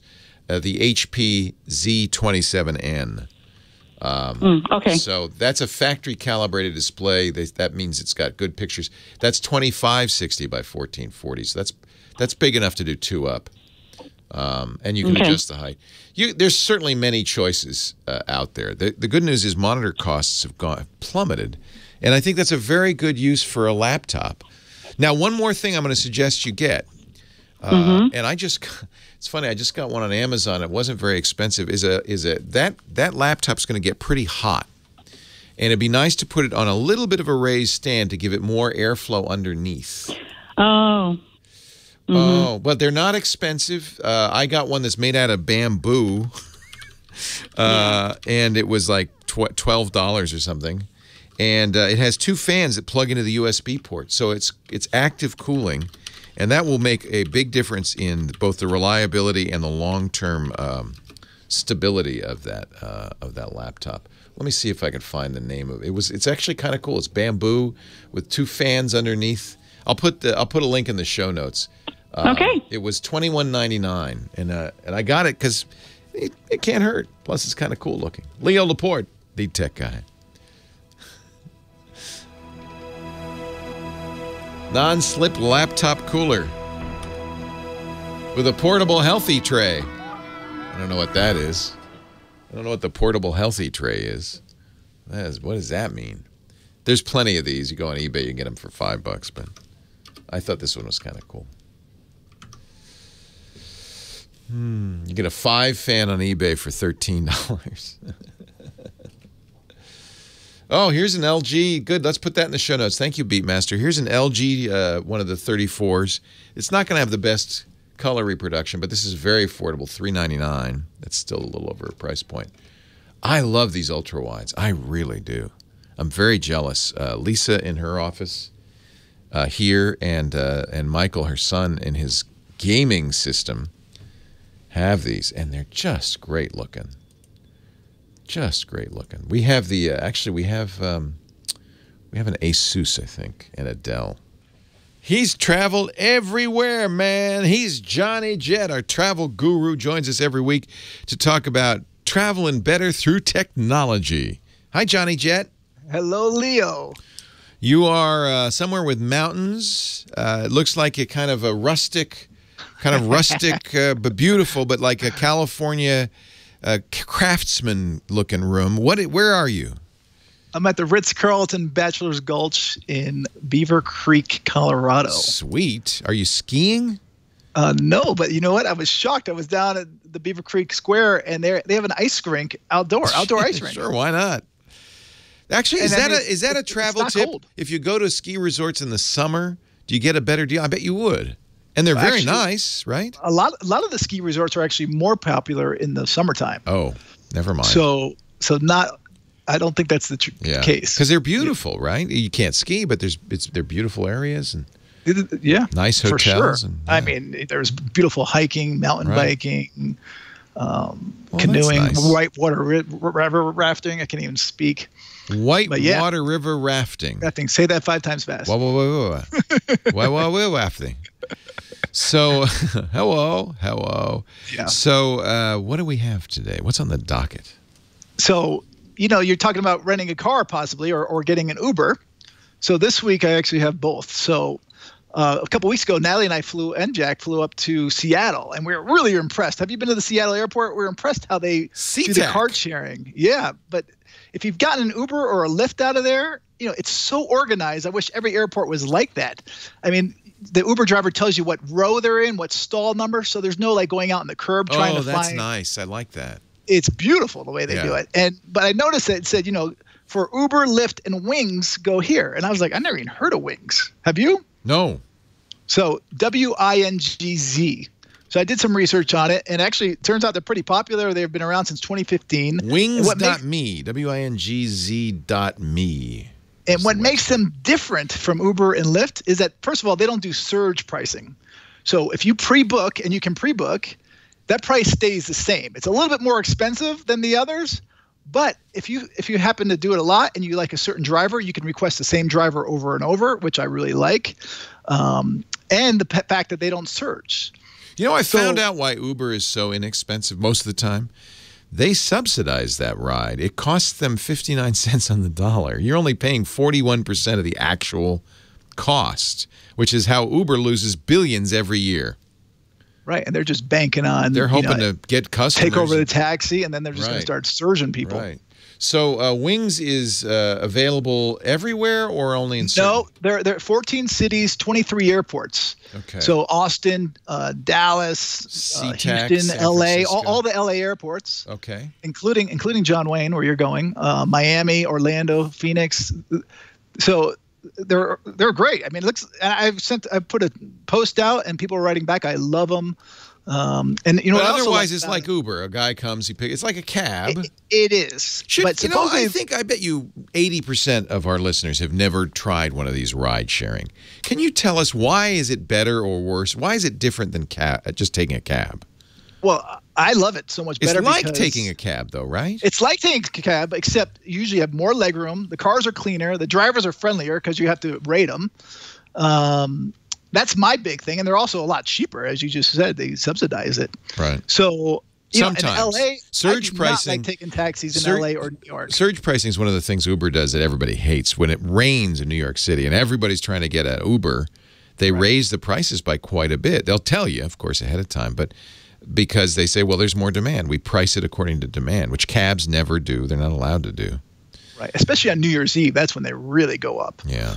They'll do a ridiculous amount of money, but I've rarely had any bad experiences with taking an Uber X, and I've ordered 500, probably 200 for my dad alone. I do it remotely around the world. The other day I was in a shop, and the guy says, "Can you call me an Uber?"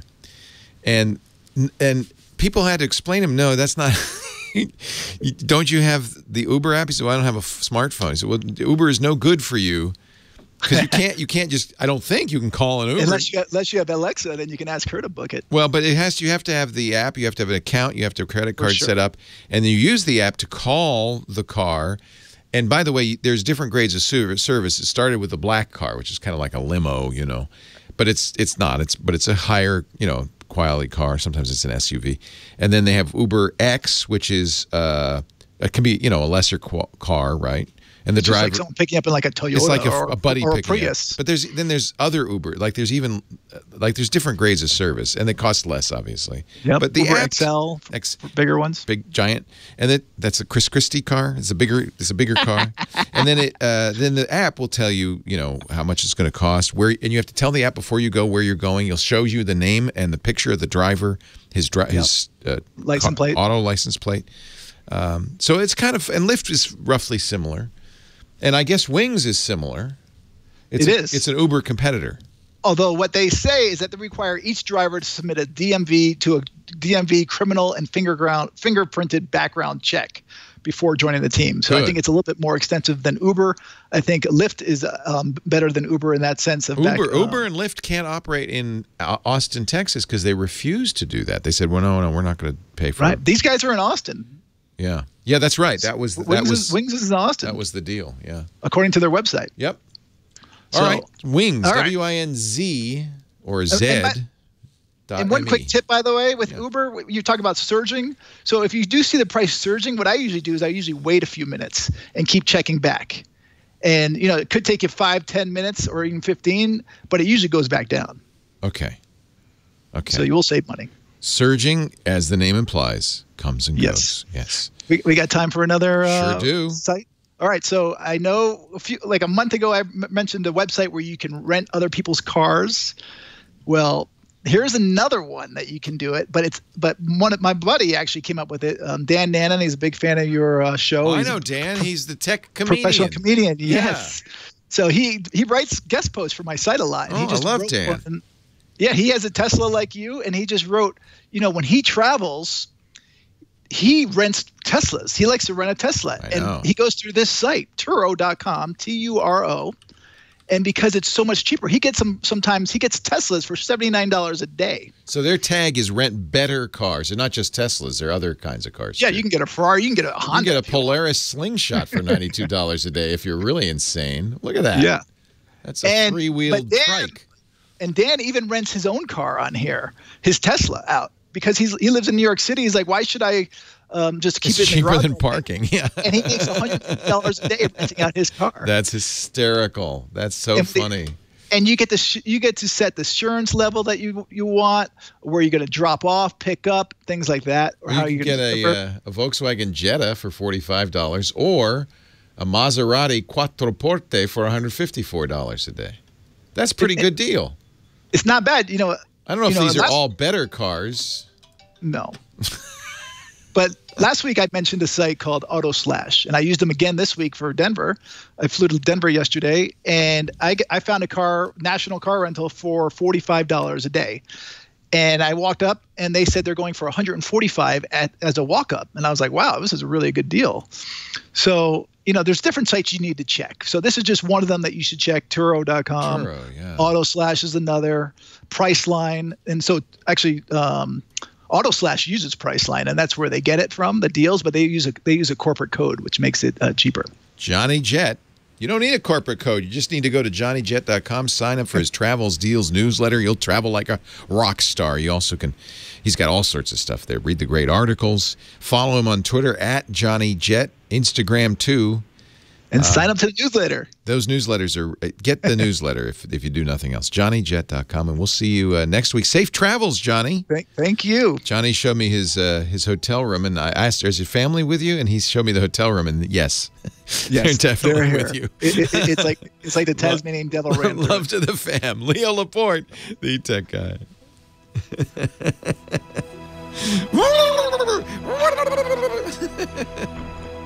Oh, it's good though. You know what? It's good. It's good. Yeah. It's a good life when you have that. That's awesome. It's so much fun traveling with this guy. Yeah. Yeah, it's a good life. I like this song. I bought the album though because I really like this song. I didn't like anything else in the album. That's in the old days when a record company could put one hit on an album and then fill it with whatever else the band had lying around and sell it. And they got really mad because Apple came along and said, I bet people would buy the single. And the record company said, no way, you can't do that because then we won't get our album revenues. Well, the rest is history. 8888 Ask Leo Laporte, the tech guy. Thank you to Michael Cozio, our musical director, who is very good at, do they still call it spinning the discs? Yeah, there's no discs. He's pushing a button, but he's very good at it. I guess DJs still use discs, right? That's not gone away. Phone number 8888 Ask Leo Laporte, the tech guy. John on the line from Santa Monica, California. Our next call. Hi, John. Hi there. Thanks for hanging on. What can I do for you? No problem. I love your show, by the way. I was always wondering if there is an app that you can have on your phone in which you can only be called by people in your contact list. Now, I love that idea, right? It's the opposite of a blacklist, I guess. It's a whitelist. List. They call it a whitelist. Whitelist, or yeah. And it's a well-known technique both for spam. There's all sorts of reasons people use whitelisting, and I think it's a great idea for phones. Nowadays, on our cell phones, we are bombarded with spam calls, so much so that the major carriers in the U.S. now have apps, or they build it into their contacts that'll say suspected spam. And when I see that, I want to say, why'd you let it through? Why didn't you just stop it if it's spam? Exactly. But and I'm just a graphic designer. I use Macs all the time. If I can think of it, why didn't anybody else? Or they should. Someone out there, do it, please, please, please. Well, Google Voice does it. That's one free solution that I use that does it. Now, the problem with that is you're going to have a new number. Although I think you could port your number to Google Voice. I don't know. I'll have to check on that. But let's say you get a new number. I did. In fact, I did this years ago because I wanted one number. Google Voice has many advantages besides being free. And I tell you what, there are companies that do this that paid. And given that Google sometimes abandons its free products, maybe you should go to Grasshopper or somewhere else that, Ring Central, somewhere that does it for a small fee. But for the time being, Google Voice, here's why I got it originally, because it will ring one number that you give out. It's a Google Voice number. It'll ring up to 5 phones. So it can home phone, cell phone, work phone, whatever, all will ring when somebody calls that one number. But you can also use your Google Contacts and manage it. So you can say, if this person is in my contact list, ring them through. If this person is not in my contact list, make them identify themselves before you ring them through. Or send them straight to voicemail, or block them entirely. So it has whitelisting, in other words. You can say, only people in my contact list. And it worked for me, and I bet your contact list is on Google, right? No. Yeah. No, I think it is. Yeah. Most people just sync with Google. It's kind of built into the iPhone and Android phones. Yeah. There are third-party tools, just as you suggest. Android, for instance, will allow you in the app to block unknown phone. Well, I don't know if it's unknown phone numbers or individual phone numbers. The individual phone numbers is actually a feature of the carrier. They have a block feature. Well, I got an iPhone, so I don't think to be on an iPhone. Yeah. Well, this is the beauty. The other reason I actually like using Google Voice is I can give out that number. In fact, I use that number in my email signature. It's on the air. Everybody knows that number. But because I have such good control of it, I don't ever have to worry about it. When somebody calls that's wonderful. Yeah, isn't that nice? So I don't worry about my number leaking out. I keep the cell phone numbers private. Nobody knows my cell phone. Even my family doesn't really know my cell phone number. Well, that's because you're a big star, so. Well, I'm not, but thank you. It's very kind of you to say so. But it's true for everybody. We're all being plagued by these telemarketers now. Yeah. And I think my first response would be Google Voice, but there are I don't know about, there won't be any app on the iPhone because Apple will not let third-party developers get access to that low-level information. So, yeah. You can turn on Do Not Disturb, but this isn't much of a solution. If you have Do Not Disturb, there's a setting that says, well, if somebody calls twice in a row, let them through. So you could tell your close contacts, call me twice, and then my phone will ring. That's a solution. That's not a bad solution. So that's the iOS Do Not Disturb function. You should look at that. Okay. I've never looked at that before. Yeah, that's kind of handy because you have... So Do Not Disturb can be on a schedule or it can be on all the time. There's manual and scheduled. You can allow calls from favorites or all contacts. Actually, you know what? It will do exactly what you want. Allow calls from all contacts and then block the rest. If you turned on, yeah, holy cow! Oh, I should have looked at the settings. So I knew that you could say allow calls from favorites, but that's a limited number. That's like 6 to 10 people. But no, you can even allow calls from. This is iOS 10, all contacts, or you can create a group in your contacts list and say these are the people who are allowed to call me. Oh wow! Isn't that awesome? And then just turn on Do Not Disturb. And while Do Not Disturb is enabled, calls and alerts that arrive while locked will be silenced, and a moon icon will appear in the status bar. See, this is what we need, Julio, because I never would have figured that out. Well, I wouldn't either. I thank the chat room for saying, you could do that. I didn't know that could do that. So that's nice. Nice feature. All right. Yeah, perfect. Thanks for the call. I appreciate it. I still would say look at Google Voice because it is free. and it has a lot of nice features to it. There's a third-party program on Android. Oh, Truecaller. I have actually used that. I like Truecaller. It's from like I think it's Norwegian. There's a Scandinavian company. And what's nice about Truecaller is they keep and maintain a database of spam numbers. So Truecaller will really give you some control over those things. Here's the problem with this lately. Phone spammers, spam is insidious. It's like water. It just gets everywhere. It's like sand, really fine sand. And so what they do now is they just randomly, they change the number every time.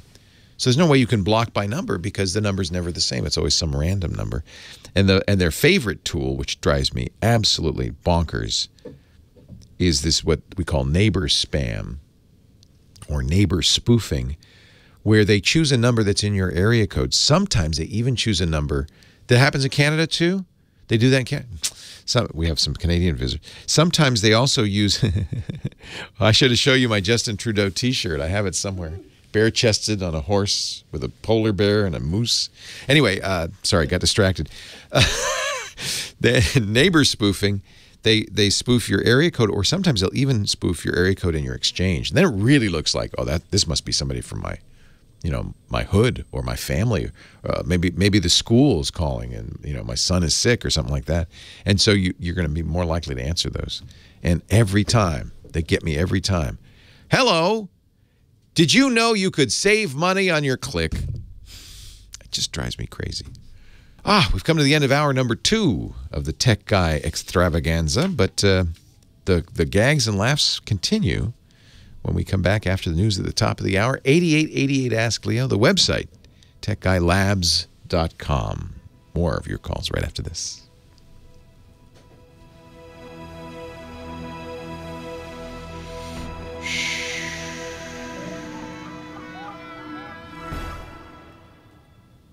You stayed at one of our resorts. That's one. Yep. No, I didn't. Yes, you did. Hey, let me talk a little bit about our sponsor, WordPress.com. That's where my website, if you go to leolaporte.com, that's running on WordPress. If you go to, gosh, so many sites nowadays are running on WordPress. WordPress.com. They power some of the biggest sites in the world, some of the smallest, like mine. They are just the best. And by the way, I got to tell you, I've been a WordPress fan for years, and it's so great being on WordPress. They treat me like a king. If you go to wordpress.com/techguy, we could save you 15% off any new plan purchase. There's a reason that 28% of all websites, 28%, more than a quarter, 28% of all websites run on WordPress. WordPress. It's the best. WordPress.com. They've got a VIP platform. USA Today uses it. New York Post uses it. But you get all the benefits of that. Alaska Airlines uses it. But you get all the benefits of it.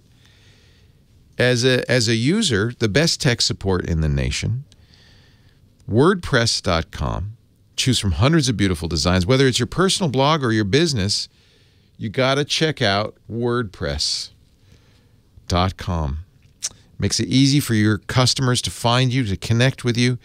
One of the things I love about WordPress is it's a community. So they, when they feature you, as they have for me, which is nice, on the front page, people follow you on WordPress.com. I have 500,000 followers. That means you get more traffic. You get great stats. You learn so much about what people like and don't like. I want you to check it out. 15% off a brand new site when you go to WordPress.com/techguy. WordPress.com/techguy. We thank him so much for making my site possible and making it easy for you and more affordable to create your new site. Register a domain or bring your own. Choose from hundreds of themes. Make a brilliant site. Easy. You don't need to be a web guru. WordPress.com/techguy.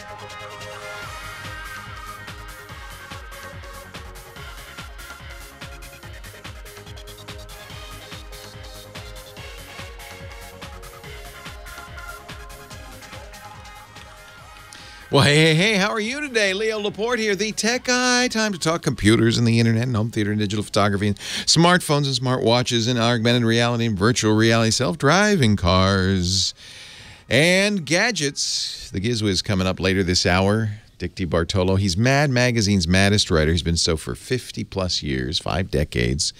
In his 6th decade doing that. But he's also like this crazy gadget hound, and he joins us every week with a fun or unusual or sometimes actually useful gadget. He'll be doing that later in the hour. But I'm going to take calls like crazy this hour. I feel bad. I've got so many people holding on. Let's get right back to the phones. Chuck in Pacoima, California. Hello, Chuck. Hello, Leo. How are you today? Well, I am wonderful now that I finally got there after 2 Bondo breaks, 2 cigars. I know. I'm good to go. This was a 2-cigar hold? Wow. Were they? I'm hoping they were the little ones, not the Maduro big ones. No, they're kind of in between. All right. What can I? I hate to keep you on hold that long. I apologize. What can I do for you? Well, I made a big mistake, and I changed landline and internet providers. And I had been solicited by this one company for a couple of years, and I was grandfathered into a I don't know if we can use names on. Sure, I love it when you name names. I love it. Let's put them on the spot. There we go. Okay. I was a loyal Verizon landline user. Oh, and then Frontier took over. Yes. Okay. And in the process, I lost my long-distance third-party carrier, so I didn't have any long-distance, but I didn't know about it, so I tried to do a fax. Anyway, as a part of being Verizon, I had a lot of discounts as a loyal customer that were transferred over to good. Frontier. Nice of them to honor those. That's good. Yeah, and they honored them for the duration of what was my contract with Verizon at the time. Yeah. So one by one, these little incentives started disappearing, and my bill started increasing. Yeah. So when Spectrum Time Warner's new owner, Time Warner's new owner, you betcha, made me an offer, and I talked to the sales rep, and they gave me a good price, and I gave Frontier the opportunity to meet the price, and they couldn't meet the price. And so it was for X number of dollars plus the installation fee. And as a point of haggling, because you're talking. You should, and by the way, you should do that. This is one area where there is some flexibility in these things. Yeah. So I said, you've been courting me for a couple of years, and I'm questioning the installation fee. Yeah. I think it should be. You should waive it. Yeah. Yeah. Yeah, and waive the installation fee. He says, I can even do better than that. Ooh. I can give you twice the internet speed that you were looking at and give you a bunch of other stuff. But basically what they did was they kicked me up to the second tier level, which I find out later after the fact, because this whole time there's no service agreement. What you get, what they send you is an installation agreement, but they don't send you a service agreement. It's telling you exactly what you're paying for and why you're paying for it. Okay. So anyway, that's always a bad sign. But go on. Yeah. So I'd like to see it in writing. That's what I'd like. Okay. Yeah. Yeah. Okay. Well, I thought I was getting it right. Yeah. Sure. It took a month for them to get an installation date. And they claimed that there was a problem with the number portability issue, that Frontier was not releasing the phone. And so this is a rule that the FCC implemented, not so relatively recently, but the idea was that your phone number was your property, not the property of the company that gives you phone service. And you should have number portability from one service to the other. And there are rules about how quickly Frontier has to give it up. It's called porting your number. Exactly. And the FCC even has a page, I'll put a link in the show notes, on their website about all the facts of this. So what's been going on? Well, okay. I couldn't get an installation date because the claim was that Frontier was not releasing the number. See, they're supposed to, by law, with one number. If it's out the number, they're supposed to port it within 24 hours, one business day. Yeah, well, okay. I called them on it, and I said, hey, I've called Frontier. I've got a release authorization number, and I gave it to them, and I gave it back to a sales rep. The original sales rep I was talking with was unavailable, so another guy stepped in and everything. He took my information and got it squared away. Then I get email notification of an installation date, which was on a very inconvenient day during the week. I'm a small business owner, and I got to deal with walk-in customers all the time, so... anyway, long story short is I finally got an installation date. I didn't want to cancel it because it took so long to get it. A little shorter. I'm almost out of time. Bottom line, what's going on here? Okay, well, I wanted to go back. Their Spectrum. You don't like it, and you want to go back to Frontier? Oh, no. And you're supposed to have a 30-day bailout thing or whatever, and now they claim that I was being charged extra for my call forwarding, which was all supposed to be inclusive in the billing. Yeah.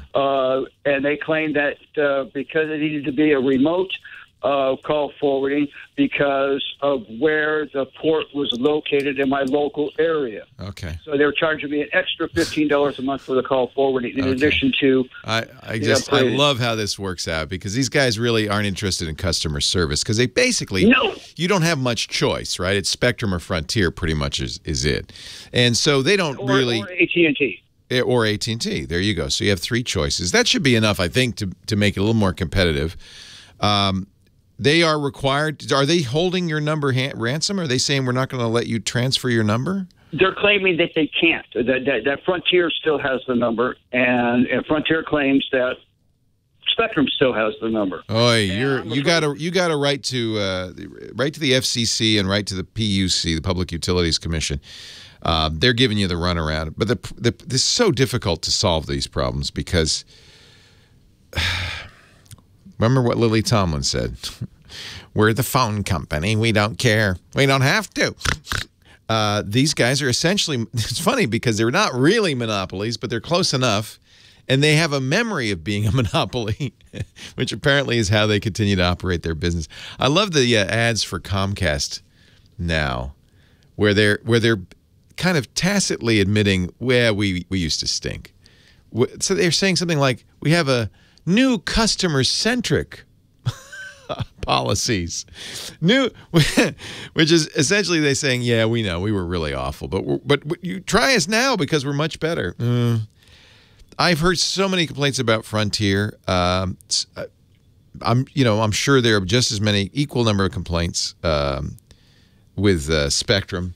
Dr. Mom says, call the president of Frontier. His office number is 866. Get this, 866-511-1523. Don't worry, he's not going to pick up the phone, but the office of the executive will, and they're there.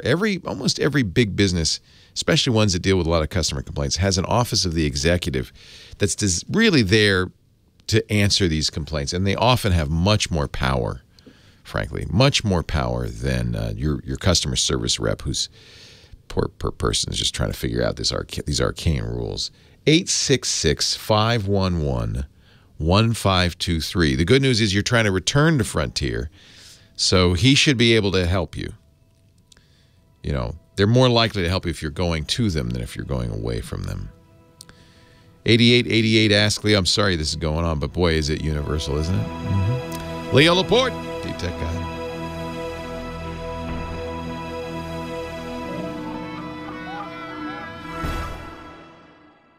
Leo Laporte, the tech guy, 8888 ask Leo. Somebody asking in the chat room about the next Samsung phone. They are having an event in 11 days on August 23rd.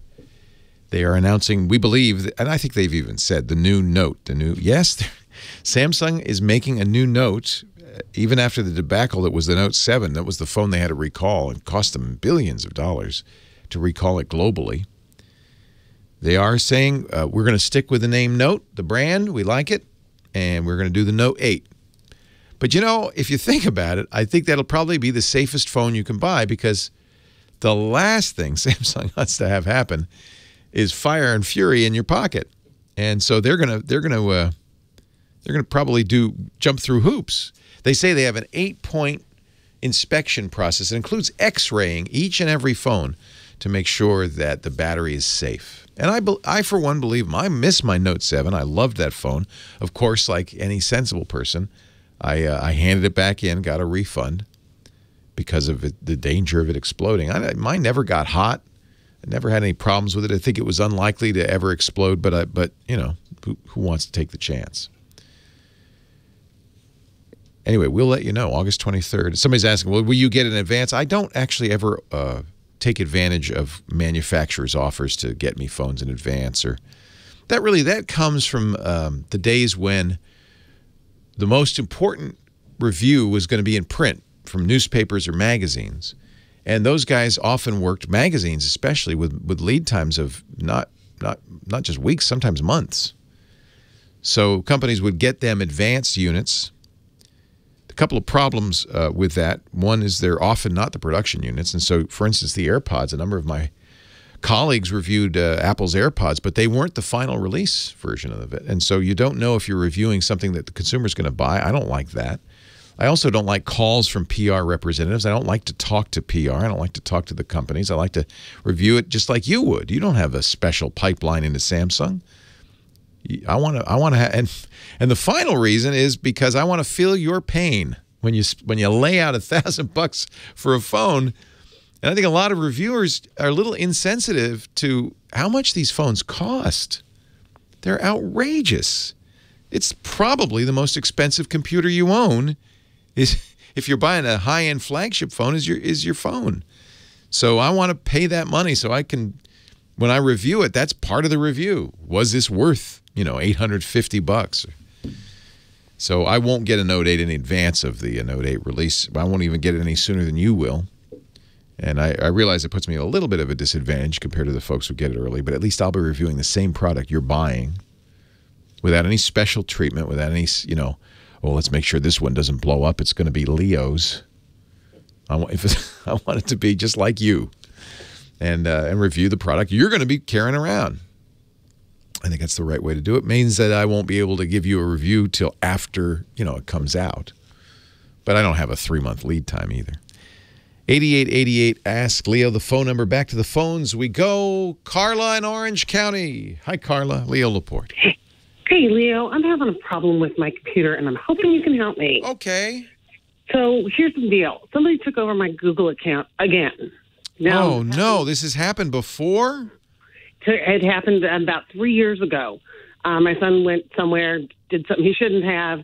Well, I'm thinking the same thing happened again.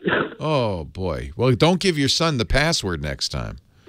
No, he's not allowed to touch Mom's computer anymore. No kidding. What is the symptom? How do you know it's been taken over? So I go to, I went into YouTube, and all I get is this stuff in Vietnamese, and I don't speak Vietnamese. I'm not Vietnamese. Now, that may not be that your account's taken over. Google and YouTube determine what country you're in based on your internet address. That 127 right. That address, and sometimes they get it wrong. That's based on a lookup in a database, and they can get that wrong. What other? When you log into your Gmail, when you log into your Gmail, has somebody else been using it?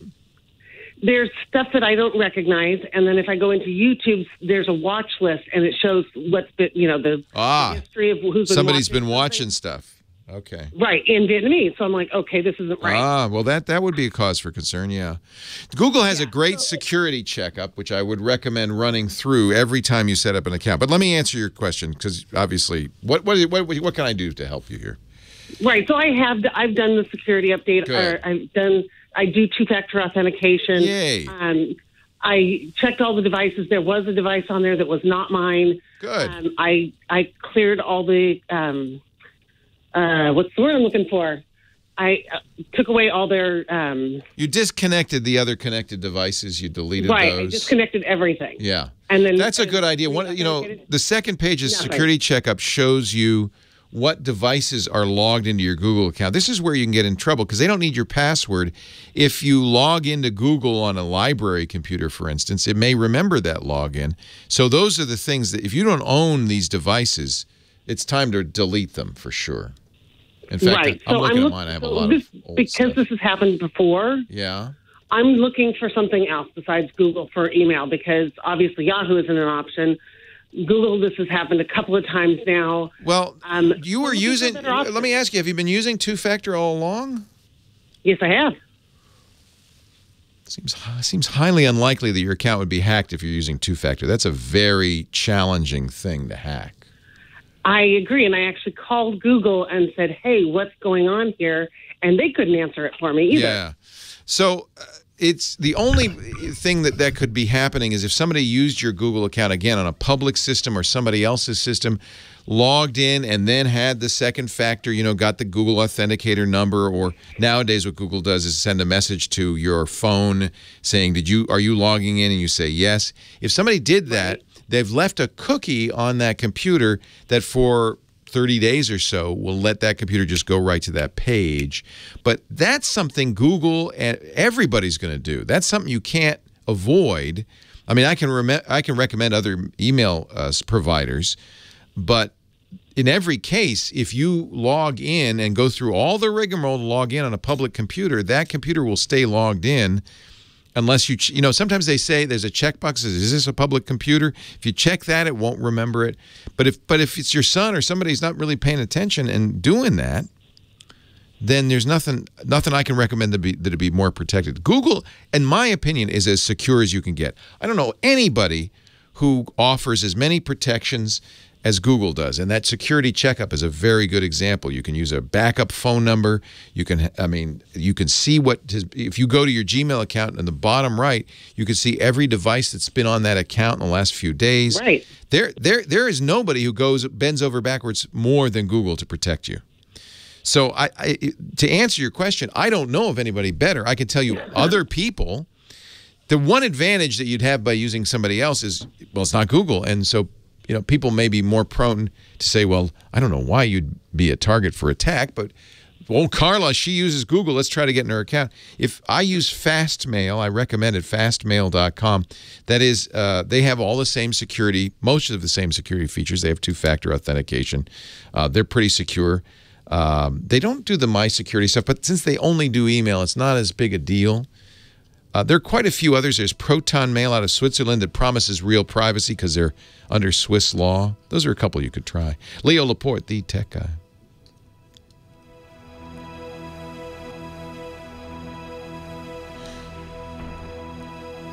I'm a little puzzled by why you've been broken into twice, especially since after the first time you probably used all of the security features like two-factor, from now on, right?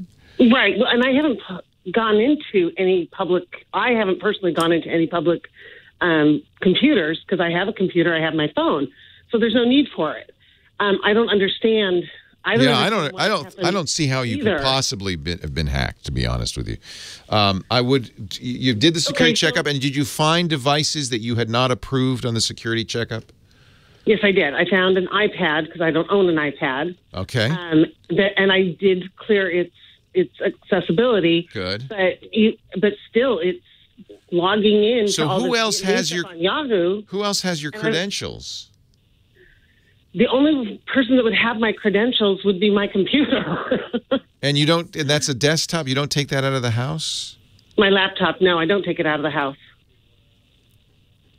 So I'm really confused as how they're still watching all this stuff on Google. So you found an iPad that you don't have. So that's a bad sign, I have to say. And somebody's been watching Vietnamese videos that you don't know about. What other symptoms? It'll do things like I'll be on one page and it'll start like scrolling. It'll scroll up. Or so this is some email that's not mine. Okay, so this is I think your system has been hacked, not Google. So you can do every security precaution in the world, but if somebody can see every keystroke, can watch your computer, doesn't matter. They're you. Right. So now your burden is a little higher. I think what kind of system is it? Okay, well. What's your computer? Oh, I have a Dell. It's a Dell desktop or laptop? Laptop. Okay. So I did go in and refresh the whole thing. I took everything off and then just restarted from the beginning, but I'm still getting this stuff going on. So you wiped it off completely. You started from scratch. Yep. Now you see why I'm so like, this is not happening. Yeah, no, this is significant, and it's something to pay attention to. I feel like if you see activity, like a scrolling that you didn't do or a mouse moving when you're not touching the mouse, that generally means somebody's got what we call remote access to your computer. When you refreshed your system, unless you formatted the drive and completely started over, that remote access Trojan could still be there. So make sure you erase the drive. I mean, like format the drive. Okay, so I am going to have to go back and reformat. I would do that, and I think that because I just cleared it and figured, okay, that'll. No, that's not enough because no. You need to back up your data, completely format the drive. Be careful about what you install when you reinstall apps. It sounds like somebody has put some. The only thing I can think of, given that you're using strong security on your Google account, and it still let somebody in, is that somebody else has access to your system. That's so frustrating. Why would somebody have access to your system? Are you a well-known person or a wealthy person? No, not at all. The only person that I can think of, I had a friend who used to be a hacker. Oh. And hello. Yeah, we got into an argument a while back. Hello. Okay. Right now, disconnect your computer. My computer in all the world. Yeah, disconnect your computer from the internet and completely format the drive and install Windows from scratch. Okay. Yeah. Hello. That's what I have a friend who used to be a hacker and we got in a fight. Hello. Well, I was trying to give benefit of the doubt. No benefit. Because really, anybody can do this if they're skilled enough. Doesn't happen to people, though, unless they make an enemy or you're a target. So I spent a little more time on the phone with Carla because I'm very puzzled by, how could this happen? She's using good security. Google is as secure as anything can be. They know security, and they give you all the tools you need to protect your account. It's your fault if you don't use them, but if you use them, you should not get hacked. So I asked her a little more. I said, well, what else is happening? She said, well, the screen scrolls sometimes. And I said, why would... So now I'm thinking maybe you've been hacked. Maybe there's somebody who's got what we call a remote access Trojan or rat in your computer that allows them to access your computer, see what you're typing. Then they would know your password. They'd even know your 2-second factor code. Well, maybe not. That's an interesting question. Make sure if that's one of the reasons Google's now doing the 2-factor where it actually sends a pop-up to your phone that says, are you trying to log in? Microsoft does this now too. It's more secure than the 6-digit code. Because if a bad guy got your secret number, then he could duplicate the authenticator codes. He could put that on his phone. But this pop-up can only be done from Google. Now, of course, if he has access to your account before you set it up, then anyway, I'm starting to think somebody's got access to your system. I said, well, why do you have any reason why you might be a target? Because normally, a bad guy's not going to spend a lot of time and effort, and this takes a lot of time and effort, to hack you without motivation. Are you a movie star? Are you wealthy? If you're an attractive young woman, perhaps you caught somebody's eye. I hate to say it, but that happens. What is going on? She said, well, I did have a friend who was a hacker, and we had a falling out. Ooh. Okay. Okay. That might be it. Now, it have to be a good hacker. It have to be a very accomplished hacker. And I think a lot of people use that phrase loosely. First of all, hacker is not a bad thing. It really isn't a bad thing. There's malicious hackers, people who use their skills for evil, but there's good hackers, and all hacking means is somebody who likes to get in under the hood and really find out how things work and play with it and mess with it and change it. That's, in general, a good thing. Almost all the benefits of the technological revolution come from hackers. People like Steve Wozniak, who built the first Apple computer, he was a hacker. Wasn't always a good hacker, actually. Sometimes he did some little shady things. He admits to it. It's okay. It's okay. He's grown up.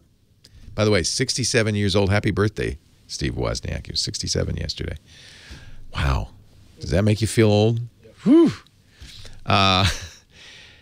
So if you make it, don't make an enemy of a like a real hacker, like an accomplished hacker. That's a bad thing. And so now I'm thinking, okay, that's the only possible explanation. Google has good security, and if you follow all the rules and you do everything, you cross all the T's and you dot all the I's, you're safe. You really are safe. I feel safe. I'm a target.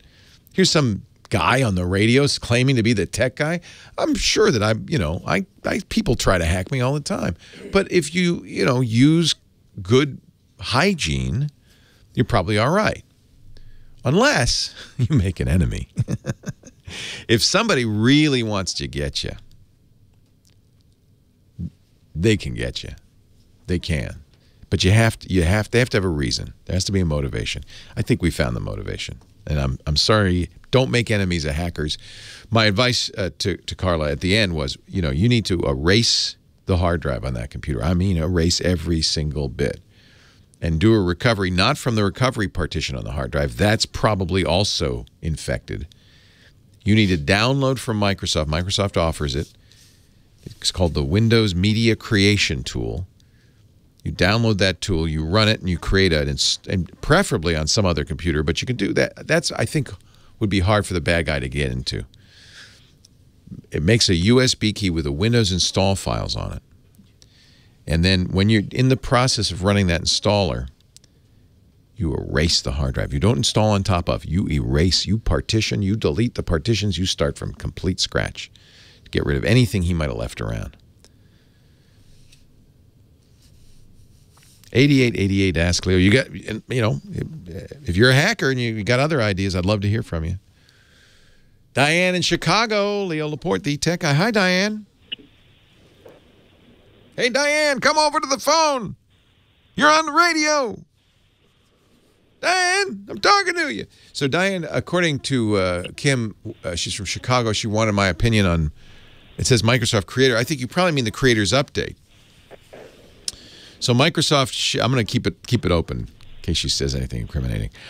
No, I wouldn't. I shouldn't do that. That would be wrong. I could do that, but that would be wrong. Microsoft pushed out in March, actually it's closer to April, Creators Update #1 for Windows 10.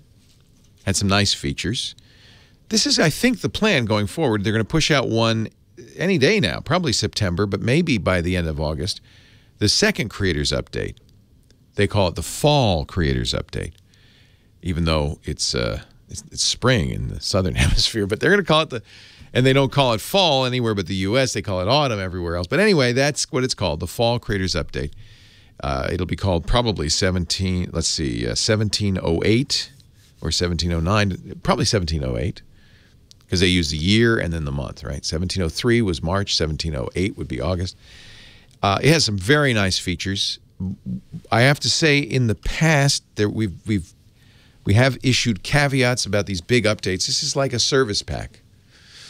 But Microsoft has been lately really doing these public betas. There's a lot of people, millions of people using it now, reporting back to Microsoft about problems.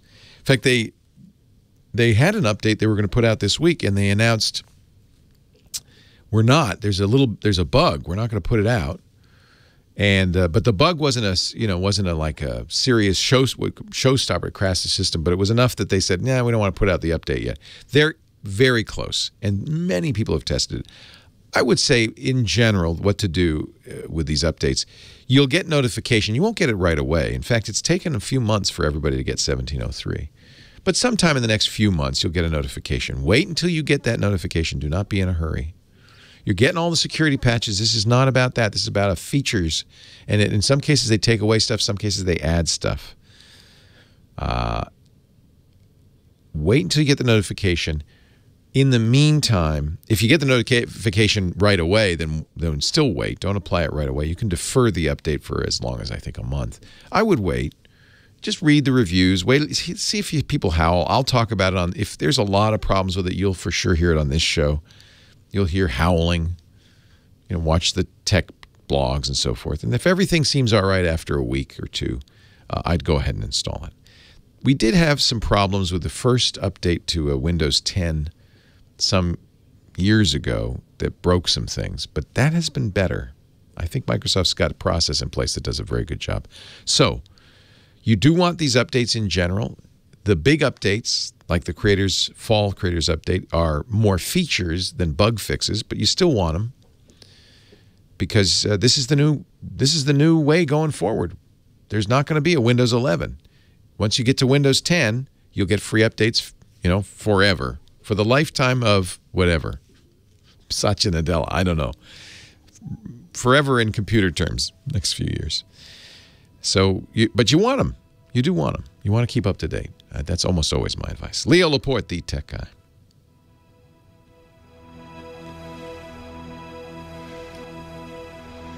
So I've been using 1703 on all my systems for some time.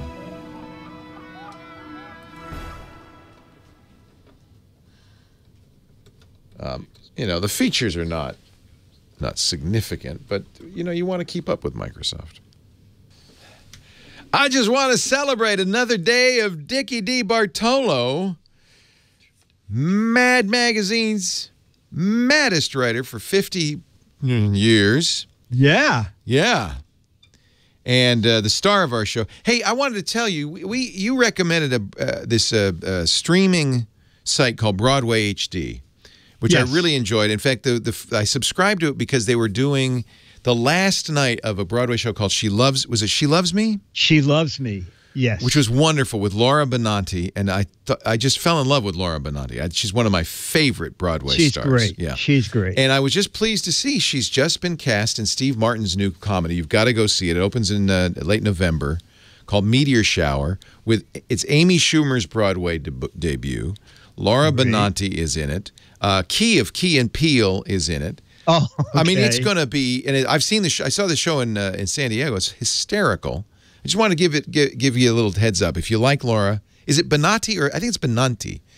Nice Italian girl. I'm not sure. But very talented, and so it's not a musical. It's just a play, but it's funny. Anyway, that's great. We wanted to issue a serious warning, right, Dick? Yes, exactly. Last week we talked about solar glasses. I bought mine on Amazon. I think Amazon had sold out of them.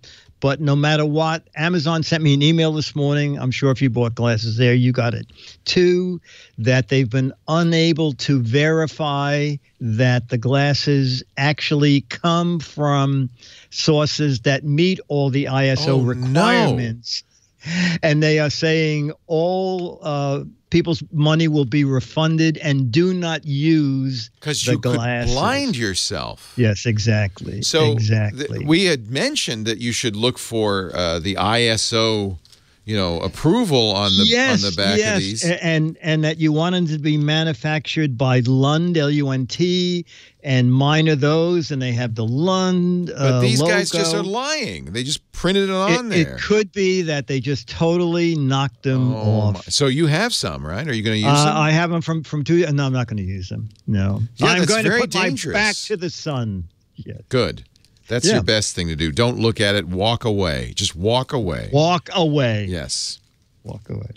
John has some that he's pretty sure are good because he already looked at the sun and he's not blind. So that's one way to test it.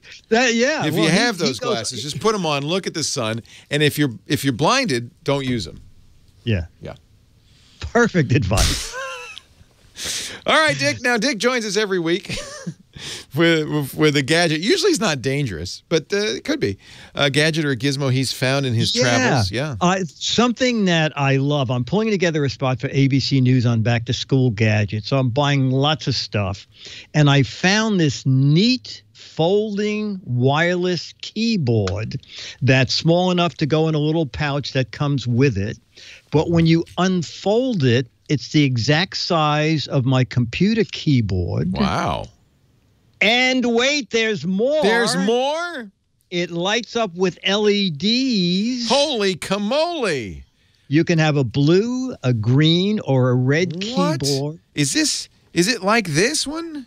Oh, Leo, don't tell me you have the exact same. Well, I don't have your good one. I got you this. have the old piece I have the old iClever. Yeah, you have it from El Crapo. El Crapo, yeah.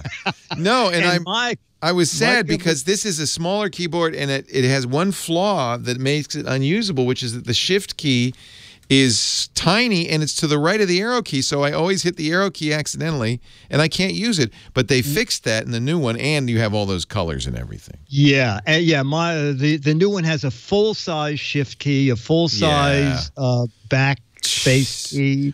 Who makes that one? It's called the company's not too clever because their name is iClever. Yeah, it's the same company. Oh yes, yeah.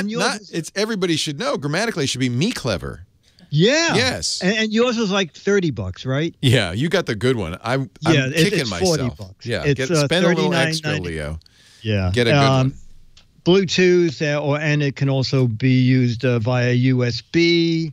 And it's as nice I said, though, because if you have an iPad or even a phone that you can have a Bluetooth keyboard with, you carry that keyboard. It fits in your purse or your briefcase. And what got me thinking about it is that I read several articles that kids are going back to college just with iPads, tablets. Wow. Yeah, and that they're giving up laptops. And I figure if you're going to take notes, one of these big keyboards is the way to go. Well, yeah, yours is a little bit smaller than mine. I'm going to order that one because I haven't given them enough of my money. Now who's clever? Now. Yeah. All right. Yeah, and mine is aluminum. Is yours plastic? No, it's aluminum. I should have gone to gizwiz.biz, though, before I buy. Before you buy anything, go to gizwiz.biz. That's Dick's website, gizwiz.biz. Click on the Gizwiz Visits the Tech Guy, and he's got links to this keyboard and all of the great products he mentions, and you can just get them. You know, don't get the wrong one. This is the Ultra. I got the Sub-Ultra. The less than Ultra. This is so much better. Yeah. And it's $39, $39.99. It's $39, and I put on my little postal scale here, 9.6 ounces, so it's not bad. And it folds up. It folds up. Folds in 3 pieces. Yeah. That's good. That's good. All right. Good. I wish I'd heard from you soon. Does yours come, though, with a fine pseudo velvet pouch? Yes. Oh. A better pouch than that. Like it comes with luxuriant Corinthian leather. Fine. No, it's Alcantara. Thank you, No, Dickie. it comes with the same cloth bag. Gizwiz.biz is the website. And if you want to follow his podcast every week, he and Chad Johnson have such great stuff. It's gizwiz.tv. Gizwiz.tv. That it is. Somebody was saying in the chat room that you mentioned something that I would be interested in on that show, and I don't know. I guess I'll have to listen to the show. But what was it they were talking about? They said, make sure to ask Dick about XYZ, but now I don't remember. Oh, well, they'll do it after the show, and I'll mention it next week. Okay. Thank you, Dick. Okay, buddy, I'll talk to you. Take care. Last call of the day, I'm afraid. Let's see, who's on the line here? It's from Fresno, Dan. Hi, Dan. Hey, Leo. Welcome to the show. Thanks for hanging on. What can I do for you today? Actually, if you're on the line, keep on the line. Everybody, keep on the line, because I think we're going to keep answering calls after the show's over. I just decided. I'm going to get to all of you. All right, Dan. I feel bad. I hate to leave people behind.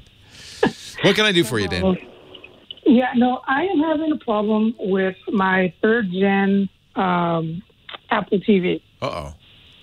When I switch to the input for that, it doesn't seem to wake up. Yeah. You have to press the remote control button. Right, and that doesn't work. So even Well, make sure your remote's charged up. This is something I actually hate about the Apple TV. It sleeps, and switching to the HDMI does not wake it. You need to press the remote button to get it to. Right. And until you see the light come on, you won't get any picture, and it drives me nuts. I know. Yeah, no. But even if you press the remote, it doesn't wake it up. No, it does not wake it up. I've tried switching out cables. I've tried switching inputs. The only thing that will wake it up is unplugging it from the wall. Oh, that's bad. And plugging it back in. Then it works fine. You can. There is a reset, button in the settings of the Apple TV where you erase it and set it back to factory settings. I would try that before you do anything else. Yeah. But it could be a hardware flaw. I mean, I know that whole problem with it not waking up, but it should wake up from the remote. Make sure your remote's fully charged. Sometimes, the remotes on the Apple TV are actually, you charge them from the lightning port. So, and it goes a long time, so you might forget that, hey, I need to charge this once in a while. But, yeah, having to unplug it and plug it in again, that's useless. All I can say is call Apple and refresh it, see if that gets better. Leo Laporte, the Tech Guy, thanks for joining me. Have a great Geek Week. Well, that's it for the Tech Guy Show for today. Thank you so much for being here. And don't forget, it's just the tip of the iceberg. We do nearly 30 shows on the Netcast network. It's called TWIT, T-W-I-T. It stands for This Week in Tech, and you'll find it at twit.tv, including the podcasts. For this show, we talk about Windows on Windows Weekly, Macintosh on Mac Break Weekly, iPads, iPhones, Apple Watches on iOS Today, security on Security Now. I mean, I can go on and on and on. You even get your daily dose of tech news with Tech News Today. And, of course, the big show every Sunday afternoon, This Week in Tech. You'll find it all at twit.tv. And I'll be back next week with another great Tech Guys show. Thanks for joining me. We'll see you next time.